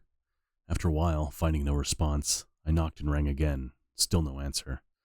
I cursed the laziness of the servants that they should lie abed at such an hour, for it was now 10 o'clock, and so rang and knocked again, and more impatiently, but still without response. Hitherto I had blamed only the servants, but now a terrible fear began to assail me. Was this desolation but another link in the chain of doom which seemed drawing tight round us? Was it indeed a house of death to which I had come too late? I know that minutes, even seconds of delay might mean hours of danger to Lucy. If she had had again one of those frightful relapses, and I went round the house to try if I could find by chance an entry anywhere. Queer smell is just soap. That's a good one. I could find no means of ingress. Every window and door was fastened and locked, and I returned baffled to the porch. As I did so, I heard the rapid pit-pat of a swiftly driven horse's feet. They stopped at the gate, and a few seconds later, I met Van Helsing running up the avenue. When he saw me, he gasped. "Then it was you, and just arrived. How is she? Are we too late? Did you not get my telegram?" I answered as quickly and as coherently as I could that I only got his telegram early this morning, and had not a minute in coming here, and that I could not make anyone in the house hear me. He paused and raised his hat as he said solemnly, "Then I fear we are too late. God's will be done." Okay, take care of your child. Have a good day, and I hope you'll set up everything. I do have to set up everything. I'm very much a noob. Thank you for being my chatbot, dearest. I'll have to reward you in some obscene way, which I can't describe on stream.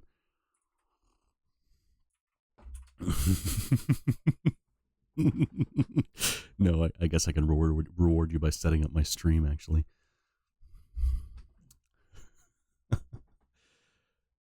With his usual recuperative energy, he went on. "Come, if there be no way open to get in, we must make one. Time is all in all to us now."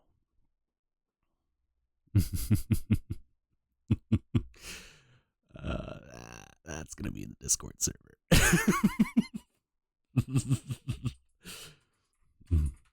We went round to the back of the house, where there was a kitchen window. The professor took a small surgical saw from his case, and handing it to me, pointed to the iron bars which guarded the window. I attacked them at once, and had very soon cut through 3 of them. Then with a long, thin knife, we pushed back the fastening of the sashes, and opened the window. I helped the professor in and followed him. There was no one in the kitchen or in the servants' rooms, which were close at hand. We tried all the rooms as we went along, and in the dining room, dimly lit by rays of light through the shutters, found 4 servant women lying on the floor. There was no need to think of them dead, for their stertorous breathing and the acrid smell of laudanum in the room left no doubt to their condition.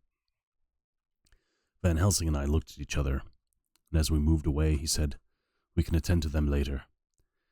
Then we ascended to Lucy's room. For an instant or two we paused at the door to listen, but there was no sound that we could hear. With white faces and trembling hands, we opened the door gently and entered the room. How shall I describe what we saw? On the bed lay 2 women, Lucy and her mother. The latter lay furthest in, and she was covered in a white sheet, the edge of which had been blown back by the draught through the broken window, showing the drawn white face with a look of terror fixed upon it. By her side lay Lucy, with face white and still more drawn. The flowers which had been round her neck we found upon her mother's bosom, and her throat was bare, showing the 2 little wounds which we had noticed before, but looking horribly white and mangled. Without a word, the professor bent over the bed, his head almost touching poor Lucy's breast. Then he gave a quick turn of his head, as of one who listens, and leaping to his feet, he cried out to me, "It is not yet too late! Quick, quick, bring the brandy!" I flew downstairs and returned with it, taking care to smell and taste it, lest it too were drugged with a decanter of sherry which I found on the table. The maids were still breathing, but more restlessly, and I fancied that the narcotic was wearing off. I did not stay to make sure, but returned to Van Helsing. He rubbed the brandy, as on the other occasion, on her lips and gums, and on the wrists and the palms of her hands. He said to me, I can do this, all that can be at the present. You go wake those maids. Flick them in the face with a wet towel, and flick them hard. Make them get heat and fire and a warm bath. This poor soul is nearly as cold as that beside her. She will need to be heated before we can do anything more." bitch got bitten. Brandy's not going to help here. Maybe it will help with her identity crisis being a vampire now, but only if she drinks it. Yeah. I mean, I'll take a little brandy. That'd be nice. It might calm my nerves and get me to stop bouncing my goddamn mic. I went at once and found little difficulty in waking 3 of the women. The 4th was only a young girl, and the drug had evidently affected her more strongly, so I lifted her on the sofa and let her sleep. The others were dazed at first, but as remembrance came back to them, they cried and sobbed in a hysterical manner. I was stern with them, however, and would not let them talk. I told them that one life was bad enough to lose, and if they delayed, they would sacrifice Miss Lucy.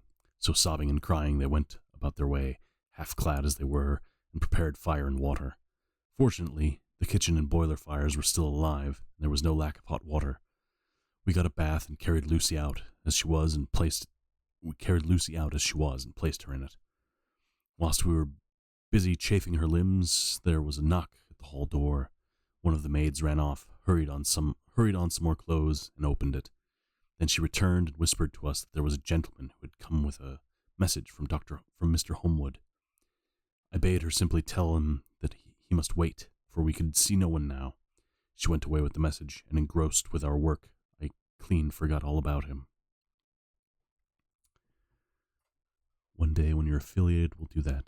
Have you take a shot with every chapter, huh? We're 420 gentlemen, yes. I think if I smoked a little bit between every chapter, it would get a little bit slow, because I'm already a little bit slow. I never saw in all my experiences the professor work in such a deadly earnest. I knew, as he knew, that it was a stand-up fight with death, and in the pause told him so. He answered me in a way that I did not understand, but the sternest look on his face could wear. If that were all, I would stop here where we are now, and let her fade away into peace, for I see no light in life over her horizon. He went on with his work, if possible, renewed with more frenzied vigor.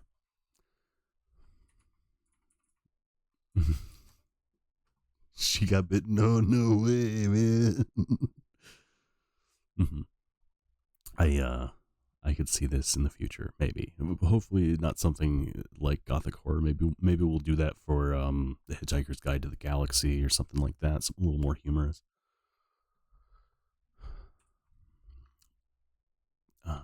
Frenzied vigor. Okay. Presently, we both began to be conscious that the heat was beginning to be of some effect.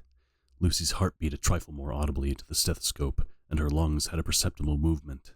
Van Helsing's face almost beamed, and as he lifted her from the bath and rolled her in a hot sheet to dry her, he said to me, "The first gain is ours. Check to the king." We took Lucy into another room, which had by now been prepared, and laid her in a bed, and forced a few drops of brandy down her throat. I noticed that Van Helsing tied a soft silk handkerchief round her throat. She was still unconscious, and was quite as bad, if not worse, than when we had found her, than we had ever seen her.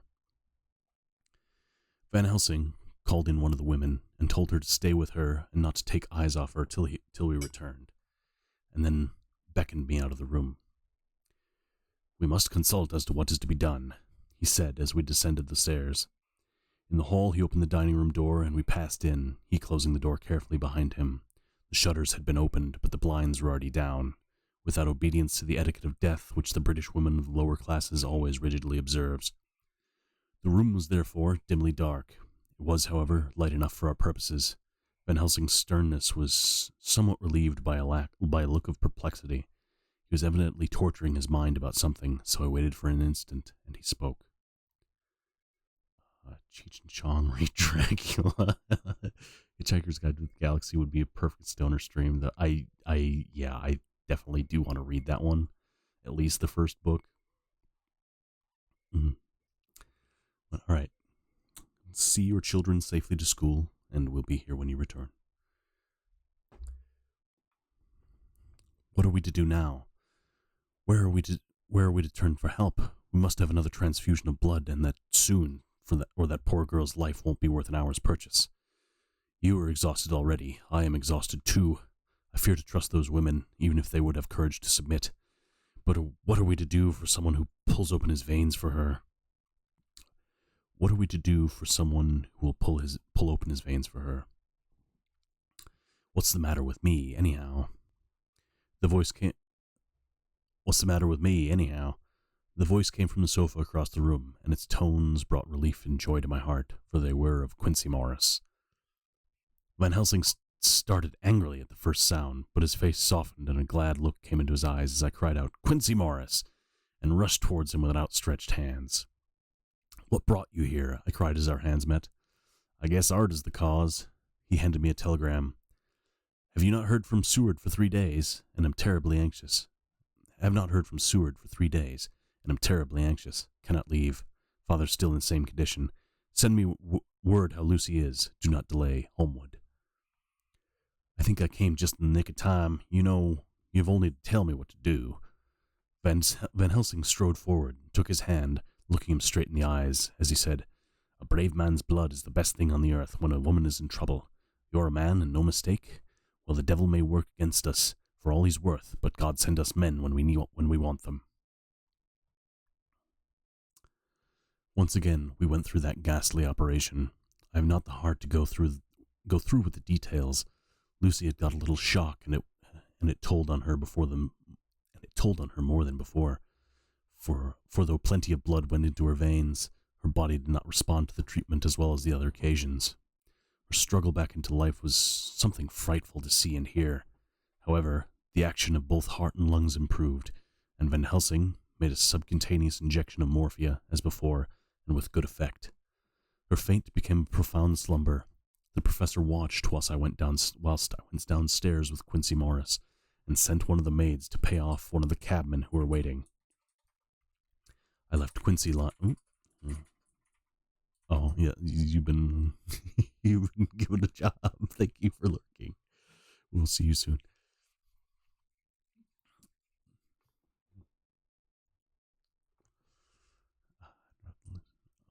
I left Quincy laying down after having a glass of wine and took the cook to get ready a good breakfast. Then a thought struck me, and I went back to the room where Lucy now was. When I came softly in, I found Van Helsing with a sheet or two of notepaper in his hand. He had evidently read it and was thinking it over as he sat with his hand on his brow. There was a look of grim satisfaction in his face, as one who had a doubt solved. He handed me the paper, saying, "It dropped from Lucy's breasts when we carried her to the bath." When I had read it, I stood looking at the professor, and after a pause asked him, "In God's name, what does it all mean? Was she or is she mad, or what sort of danger is it?" I was so bewildered that I did not know what to say. More. Van Helsing put out his hand and took the paper, saying, "Do not trouble about it now. Forget it for the present. You shall know and understand it all in good time, but it will be later. And now, what is it that you came to say?" This brought me back to fact, and I was all myself again. "I came to speak about the certificate of death. If we do not act properly and wisely, there may be an inquest, and that paper would have to be produced. I am in hopes that we need have no inquest, for if we had, it would surely kill poor Lucy, if nothing else did. I know, and you know, and the other doctor who attended her knows, that Mrs. Westenra had disease of the heart, and we can certify that she died of it. Let us fill up the certificate at once, and I shall take it myself to the register and go on to the undertaker." "Good, oh my friend John, well thought of. Truly, Miss Lucy, if she be sad in the foes that beset her, is at least happy in the friends that love her. 1, 2, 3, all open their veins for her, besides one old man. Ah, yes, I know, friend John, I am not blind. I love you all the more for it. Now go." In the hall I met Quincy Morris with a telegram for Arthur telling him that Mrs. Westenra was dead, that Lucy has also been ill, but was now going on better, and that Van Helsing and I were with her. I told him where I was going, and he hurried out, but as I was going said, When you come back, Jack, may I have 2 words with you all to ourselves?" I nodded in reply and went out. Was that Quincy? Yeah, that was Quincy. Okay, I didn't want to give Van Helsing Quincy's voice turn the Amsterdamer into a Texan? I nodded in reply and went out. I found no difficulty about the registration and arranged with the local undertaker to come up in the evening to measure for the coffin and to make arrangements. When I got back, Quincy was waiting for me. I told him I would see him as soon as I knew about Lucy and went up to her room. She was still sleeping, and the professor seemingly had to be moved from his seat at her side. She was still sleeping, and the professor seemingly had not moved from his seat at her side. From his putting his finger to his lips, I gathered that he expected her to wake before long and was afraid of forestalling nature. So I went down to Quincy and took him into the breakfast room, where the blinds were not drawn down, which was a little more cheerful, or rather less cheerless than the other rooms. When we were alone, he said to me, "Jack Seward, I don't want to shove myself in anywhere I've no right to be, but this is no ordinary case. You know I loved that girl and wanted to marry her, but although that's all past and gone, I can't help feeling anxious about her all the same. What is this that's wrong with her? The Dutchman, and a fine old fellow he is, I could see that, said that time you two came into the room that you must have another transfusion of blood, and that both of you were exhausted. Now I know well that you medical men speak in camera, and that a man must not expect to know what they consult about in private, but this is no common matter. Whatever it is, I've done my part. Is not that so?" "That's so," I said, and he went on. "I take it both you and Van Helsing have done already what I did today. Is that not so?" "That's so. And I guess Art was in it too.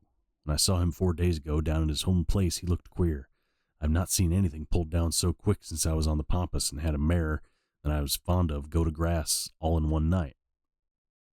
Go to grass all in the night. That's some old-timey shit. I have no idea what it means. I love idioms. Welcome back, Miss Kenobi.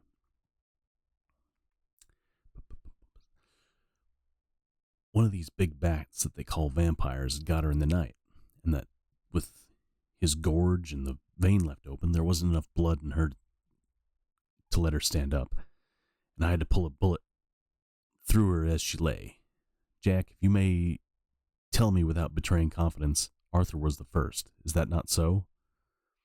As he spoke, the poor fellow looked terribly anxious. He was in a torture of suspense regarding the woman he loved, and his utter ignorance of the terrible mystery which seemed to surround her intensified his pain. His very heart was bleeding, and it took all the manhood of him, and there was a royal lot of it too. To keep him from breaking down, I paused before answering, for I felt that I must not betray anything with which the professor wished kept secret. But already he knew so much, and guessed so much, that there could be no reason for not answering, so I answered in the same phrase, "That's so." "And how long has this been going on?" "About 10 days.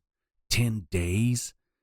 Then I guess, Jack Seward, that poor pretty creature that we all love and has put into her veins within that time the blood of 4 strong men. Man alive, her whole body wouldn't hold it." Then coming close to me, he spoke in a fierce half-whisper. "What took it out?" I shook my head. "That," I said, "is the crux. Van Helsing is simply frantic about it, and I'm at my wit's end. I can't even hazard a guess. There's been a series of little circumstances which have thrown out all our calculations as to Lucy being properly watched, but these shall not occur again. Here we stay until we all be well or ill."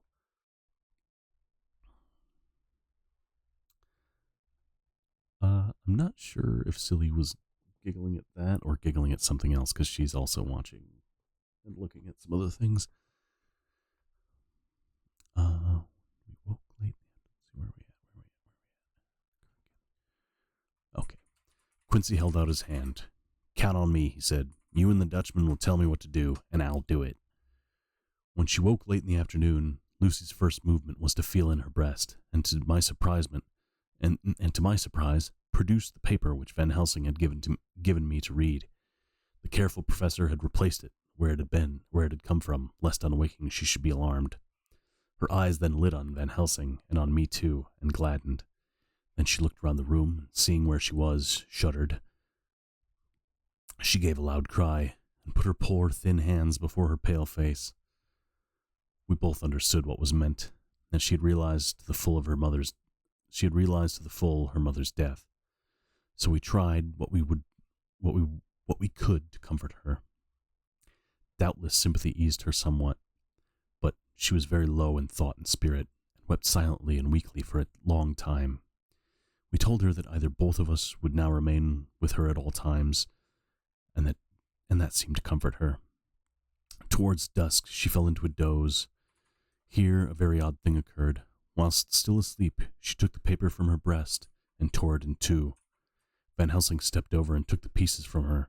All the same, however, she went on with the action of tearing, as though the material were still in her hands. Finally, she lifted her hands and opened them, as though scattering the fragments. Van Helsing seemed surprised, and his brows gathered as if in thought, but he said nothing.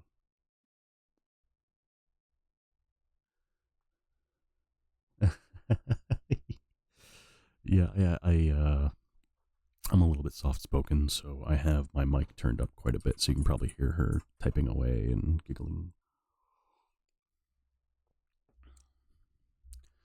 19th September. All last night she slept fitfully, being always afraid to sleep, and something weaker than when she woke from it. The professor and I took in turns to watch, and we never left her for a moment unattended. Quincy Morris said nothing about his intention, but I knew that all night long he patrolled round and round the house. When the day came, its searching light showed the ravages in poor Lucy's strength. She was hardly able to turn her head, and with the little nourishment which she could take seemed to do her no good. At times she slept, and both Van Helsing and I noticed the difference in her, between sleeping and waking. Whilst asleep, she looked stronger, although more haggard, and her breathing was softer. Her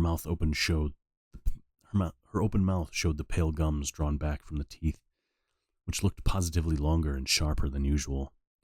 When she woke, the softness of her eyes evidently changed the expression, for she looked down on herself, for she looked her own self, although a dying one. In the afternoon, she asked for Arthur, and we telegraphed for him. Quincy went off to meet him at the station. There is a lot of very, horny stuff in this book, and I kind of get it, vampirism is a little kind of horny, sort of, so, this is, the grandfather of all that, so, here we go. Pull himself together and okay, that was too far. When he arrived, it was nearly 6 o'clock, and the sun was setting full and warm, and the red light steamed in through the window and gave more color to the pale cheeks. When he saw her, Arthur was simply choking with emotion, and none of us could speak. In the hours that had passed, the fits of sleep, or the comatose condition that passed for it, had grown more frequent, so that the pauses when conversation was possible were shortened. Arthur's presence, however, seemed to act as a stimulant. She rallied a little and spoke to him more brightly than she had done since we arrived. He too pulled himself together and spoke as cheerily as he could, so that the best was made of everything. It is now nearly 1 o'clock, and he and Van Helsing are sitting with her. I am to relieve them in a quarter of an hour, and I am entering this on Lucy's phonograph. Until 6 o'clock they are to try to rest. I fear that tomorrow will end our watching, for the shock has been too great. The poor child cannot rally. God help us all.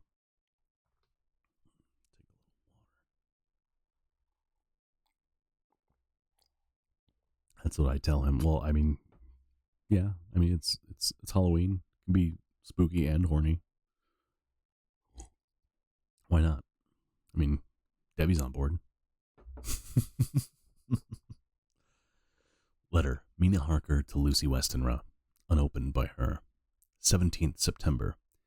My dearest Lucy, it seems an age since I heard from you, or indeed since I wrote. You will pardon me, I know, for all my faults when you have read all my budget of news.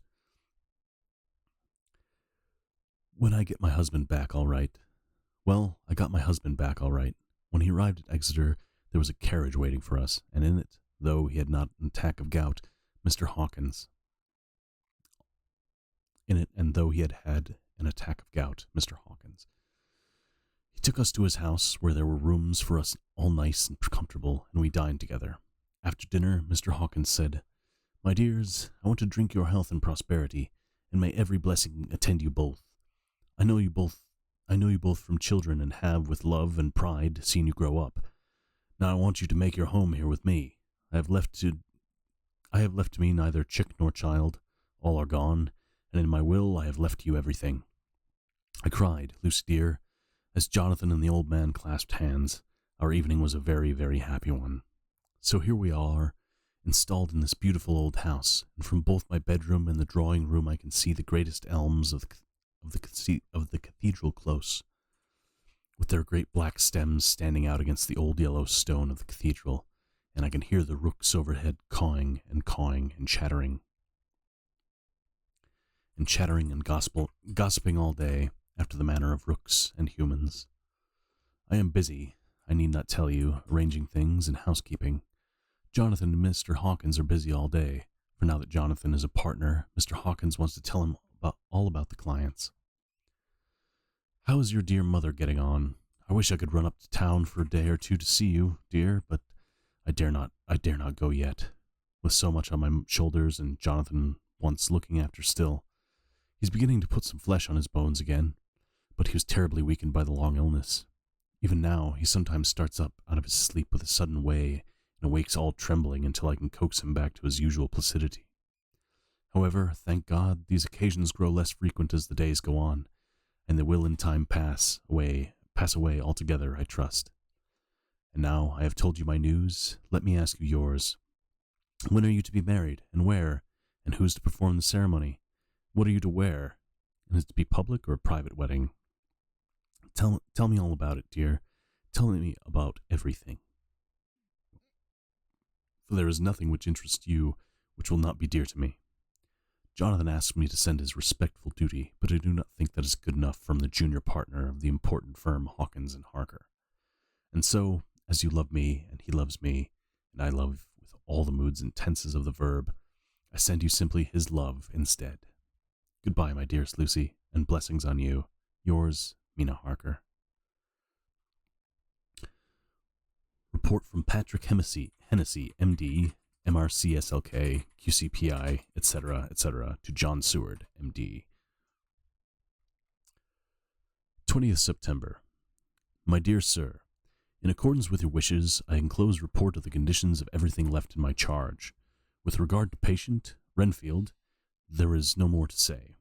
He's had another outbreak, which might have had a dreadful ending, but which, as it fortunately happened, was unattended with any unhappy results.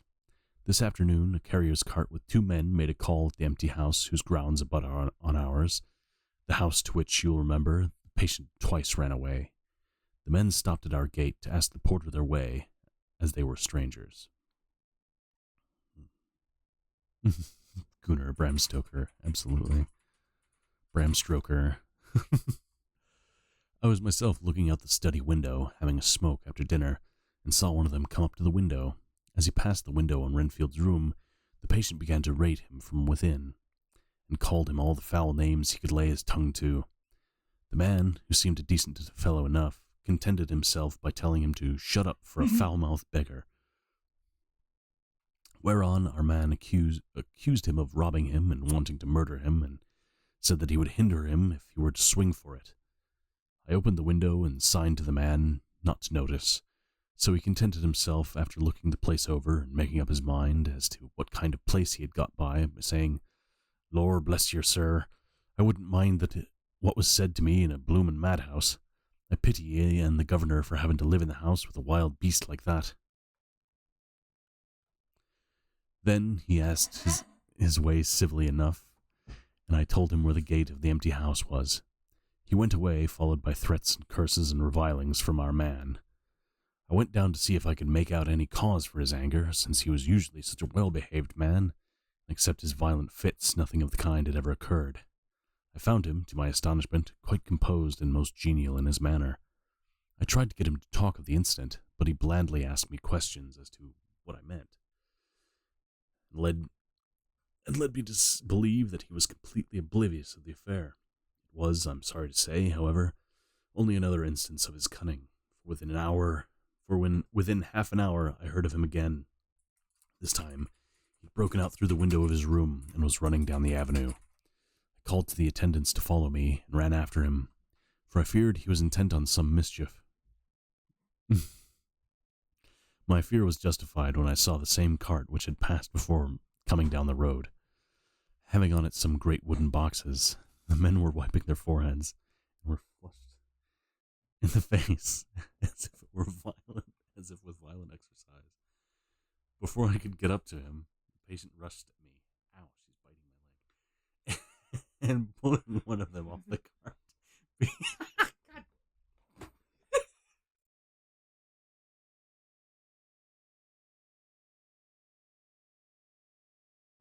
Sorry, Silly was just biting my legs.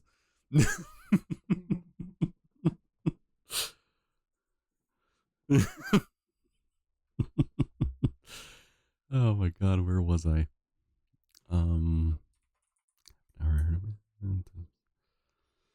My fear was justified when I saw the same cart which had passed before coming down the road, having on it some great wooden boxes. The men were wiping their foreheads and were flushed in the face, as if with violent exercise. Before I could get up to him, the patient rushed at them, and pulling one of them off the cart, began to knock his head against the ground. If I had not seized him just at that moment, I believe he would have killed the man then and there. The other fellow jumped down and struck him over the head with the butt end of his heavy whip. It was a horrible blow, but he did not seem to mind it, but seized him also, and struggled with the three of us, pulling us to and fro as if we were kittens. You know I am no lightweight, and the others were both burly men. At first he was silent in his fighting, but as we began to master him, and the attendants were putting a straight waistcoat on him, he began to shout, "I'll frustrate them. They shan't rob me. They shan't murder me by inches. I'll fight for my lord and master," and all the sorts of similar incoherent ravings. It was with very considerable difficulty that they got him back to the house and put him in the padded room. One of the attendants, Hardy, had a broken finger. However, I set it all right, and he's going on well. Wrong book saver, the smut fanfixer, yeah. She was crawling under my desk to bite my feet and my legs. That's what she was doing. She was just being a horrendous little goblin. The two carriers were at first loud in their threats of actions for damages, and promised to rain all the penalties of the law on us. The threats were, however, mingled with some sort of indirect apology for the defeat of the two of them by a feeble madman. They said that if it had not been for the way their strength had been spent in carrying and raising the heavy boxes to the cart, they would have made short work of him. They gave as another reason for their defeat the extraordinary state of drought to which they had been reduced by the dusty nature of their occupation and the reprehensible distance from the scene of their labors of any place of public entertainment. I quite understood their drift, and after a stiff glass of strong grog, or rather more the same, and with each sovereign in hand, they made light of the attack, and swore that they would encounter a worse madman any day for the pleasure of meeting so bloomin' a good bloke as your correspondent. I took their names and addresses in case they might be needed. They are as follows: Jack Smillet of Dudding's Rents, King George's Road, Great Walworth, and Thomas Snelling, Peter Farley's Row, Guide Court, Bethnal Green. They are both in the employment of Harris & Sons, Moving and Shipment Company, Orange Masters Yard, Soho. Biting your leg. Classic silly move. The third one. No, just Silly's just helping me continue reading while being distracted. So you're feeling so far, Rock? Yeah, it's a little distracting when you have a full-grown woman biting your legs and trying to crawl under your desk while you're sitting at it. I shall report to you any matter of interest occurring here, and shall wire you at once if there is anything of importance. Believe me, dear sir, yours faithfully, Patrick Hennessy. Yeah, Silly's a grown woman. She's a crazed little bunny girl on the internet, but she's a grown ass woman.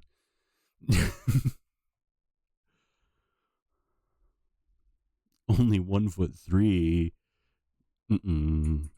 You're like 1'50".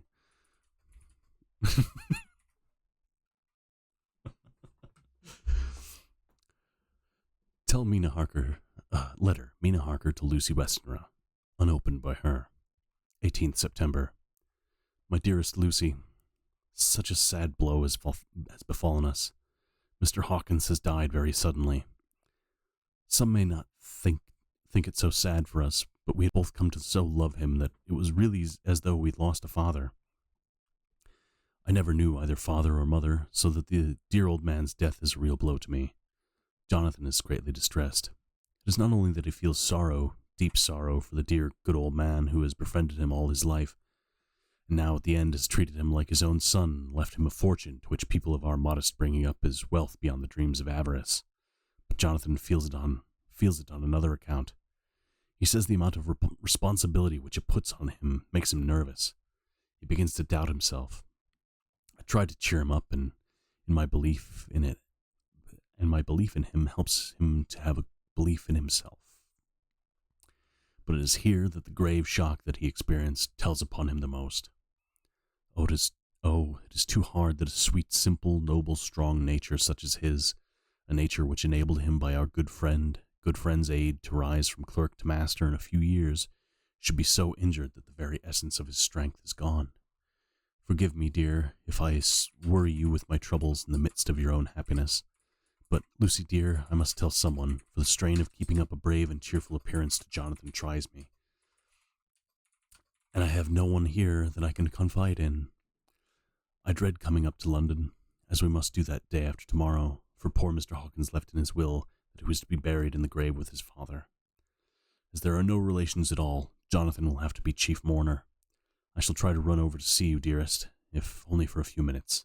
Forgive me for troubling you. With all blessings, your loving Mina Harker. She was under that desk. She tried to jump on your lap, giant boy. Maybe. We'll see. Well, definitely can't put that on stream. Dr. Seward's diary, 20th September. Only resolution and habit can let me make an entry tonight. I am too miserable, too low-spirited, too sick of the world and all in it, including life itself, that I would not care if I heard this moment the flapping of the wings of the angel of death. And he has been flapping those grim wings to some purpose of late. Lucy's mother and Arthur's father, and now... Let me get on with my work. I duly relieved Van Helsing in his watch over Lucy. We wanted Arthur to go to rest, but he refused at first. It was only when I told him that we should want him to help us during the day that we must not all break down for want of rest, lest Lucy should suffer, that he agreed to go. Van Helsing was very kind to him. Come, my child, he said. Come with me. You are sick and weak, and have had much sorrow and much mental pain, as well as that tax on your strength that we know of. You must not be alone, for to be alone is to be full of fears and alarms. Come to the drawing room, where there is a big fire and there are 2 sofas. You shall lie on one, and I on the other, and our sympathy will be comfort to each other, even though we do not speak, and even if we sleep. Arthur went off with him, casting back a longing look on Lucy's face, which lay in her pillow, almost whiter than the lawn. She lay quite still, and I looked around the room to see that all was as it should be. I could see that the professor had carried out in his room, as in the other, his purpose of using the garlic. The whole of the window sashes reeked with it, and round Lucy's neck, over the silk handkerchief which Van Helsing made her keep on, was a rough chaplet of those odorous flowers. Lucy was breathing somewhat stertorously, and her face was at its worst, for the open mouth showed the pale gums. Her teeth, in the dim, uncertain light, seemed longer and sharper than they had been in the morning. In particular, by some trick of the light, the canine teeth looked longer and sharper than the rest. I sat down beside her, and presently she moved uneasily. At the same moment there came a sort of dull flapping, buffeting at the window.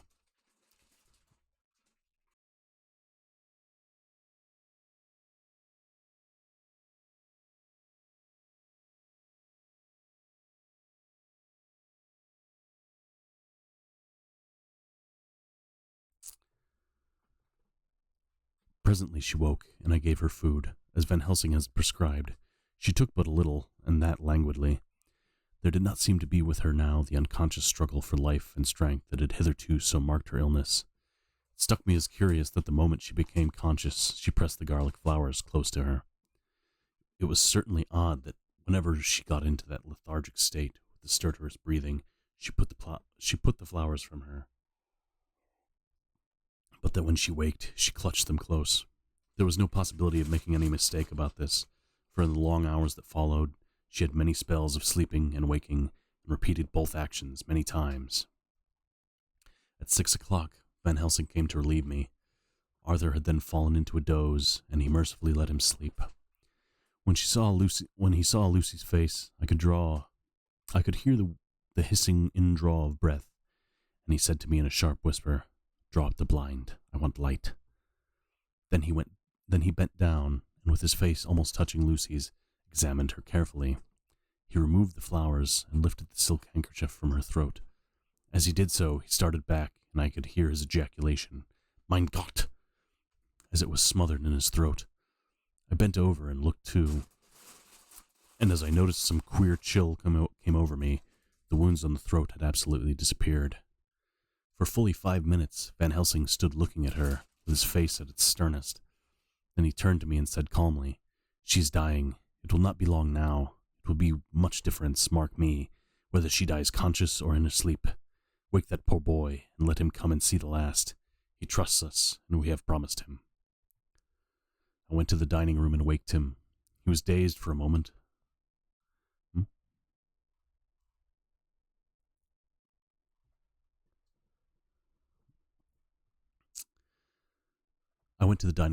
He was dazed for a moment, but when he saw the sunlight streaming in through the edges of the shutters, he thought he was late and expressed his fear. I assured him that Lucy was still asleep, but told him as gently as I could that both Van Helsing and I feared that the end was near.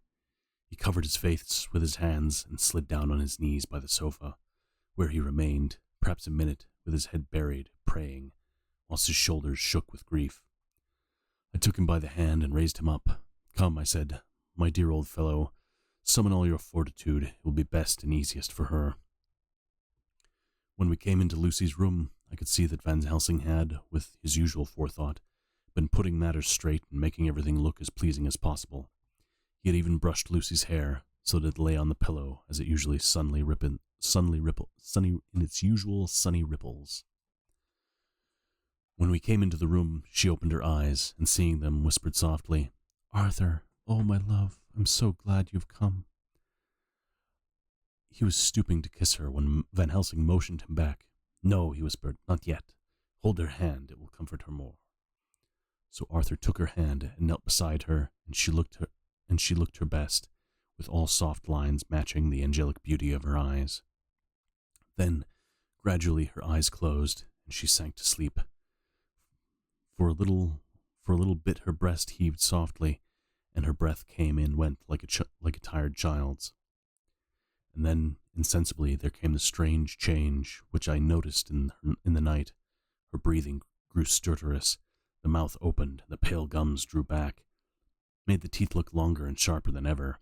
In a sort of sleep-waking, vague, unconscious way, she opened her eyes, which were now dull and hard at once, and said in a soft, voluptuous voice, such as I have never heard from her lips, "Arthur, my love, I'm so glad you've come. Kiss me."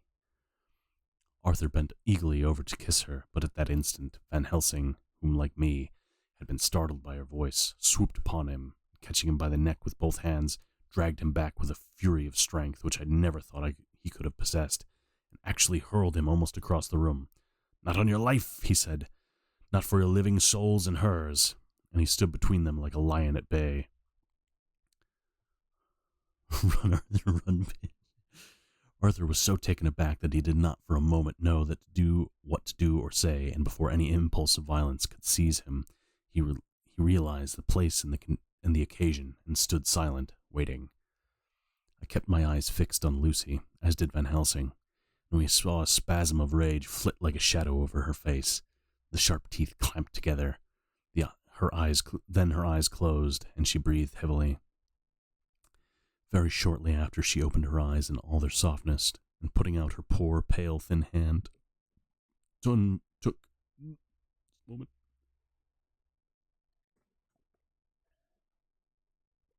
Fuck Arthur. He deserves getting getting bitten for calling his wife fat yesterday. Oh, bye. Let's see. Where are you? Putting out her poor, pale, thin hand, took Van Helsing's great brown one, drawing it close to her. She kissed it. "My true friend," she said in a faint voice, but with untellable pathos. "My true friend and his. Oh, guard him and give me peace."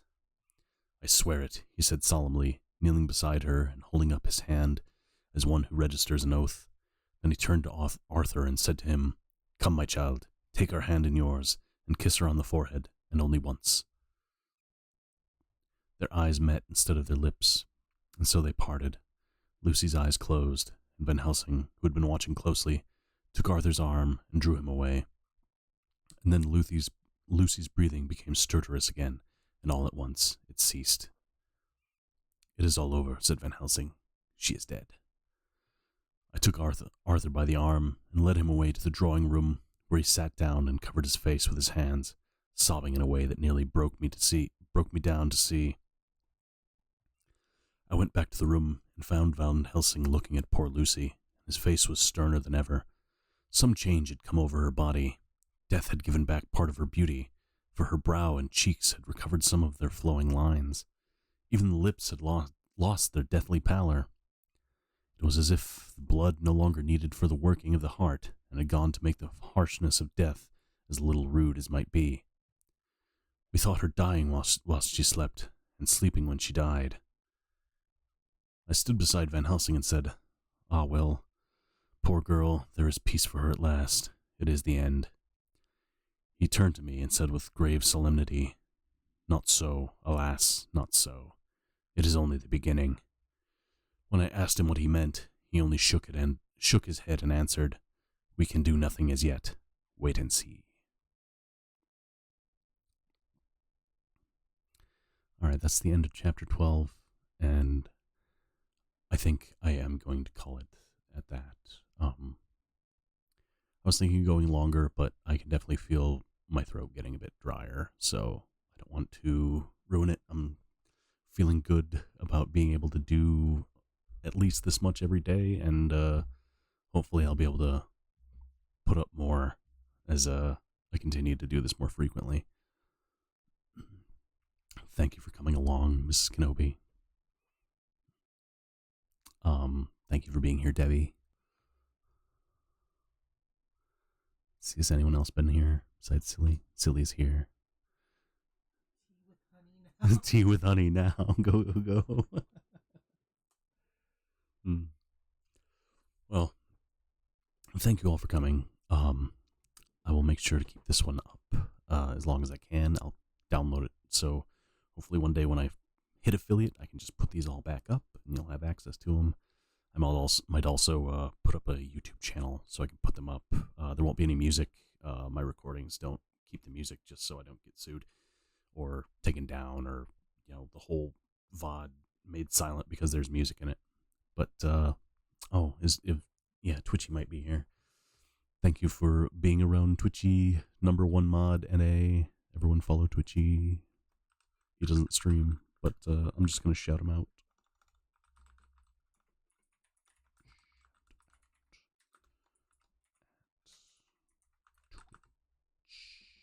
Oh, you got it. Okay, thanks.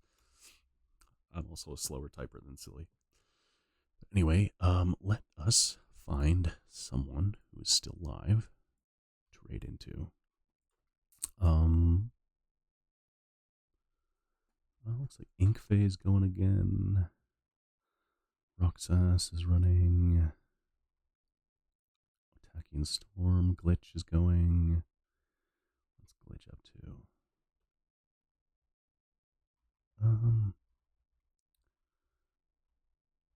I think we will go ahead and raid into what's this? Love and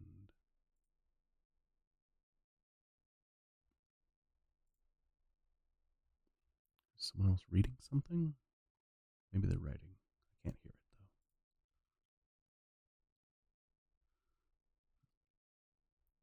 though. Oh, they are writing in Russian. Okay, we will find... let's see. Game of Tomes. Game of Tomes writing lobby. Let's just go ahead and find horror. How do I search by tag? Oh, that's here. Horror.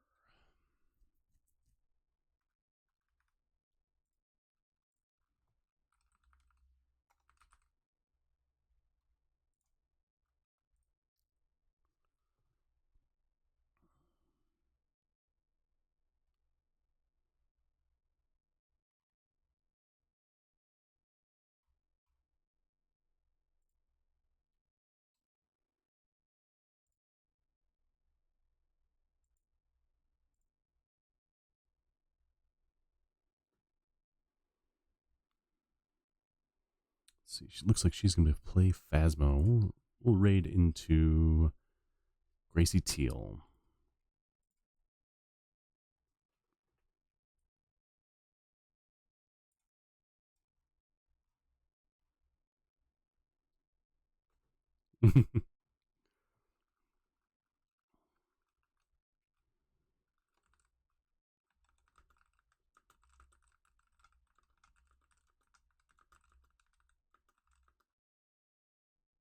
Oh, hi, Casey drinks bong water. We're just actually about to raid out. I don't know if you've been here, but feel free to check out the VODs if you wanted to see what I've been up to. Just been reading Dracula.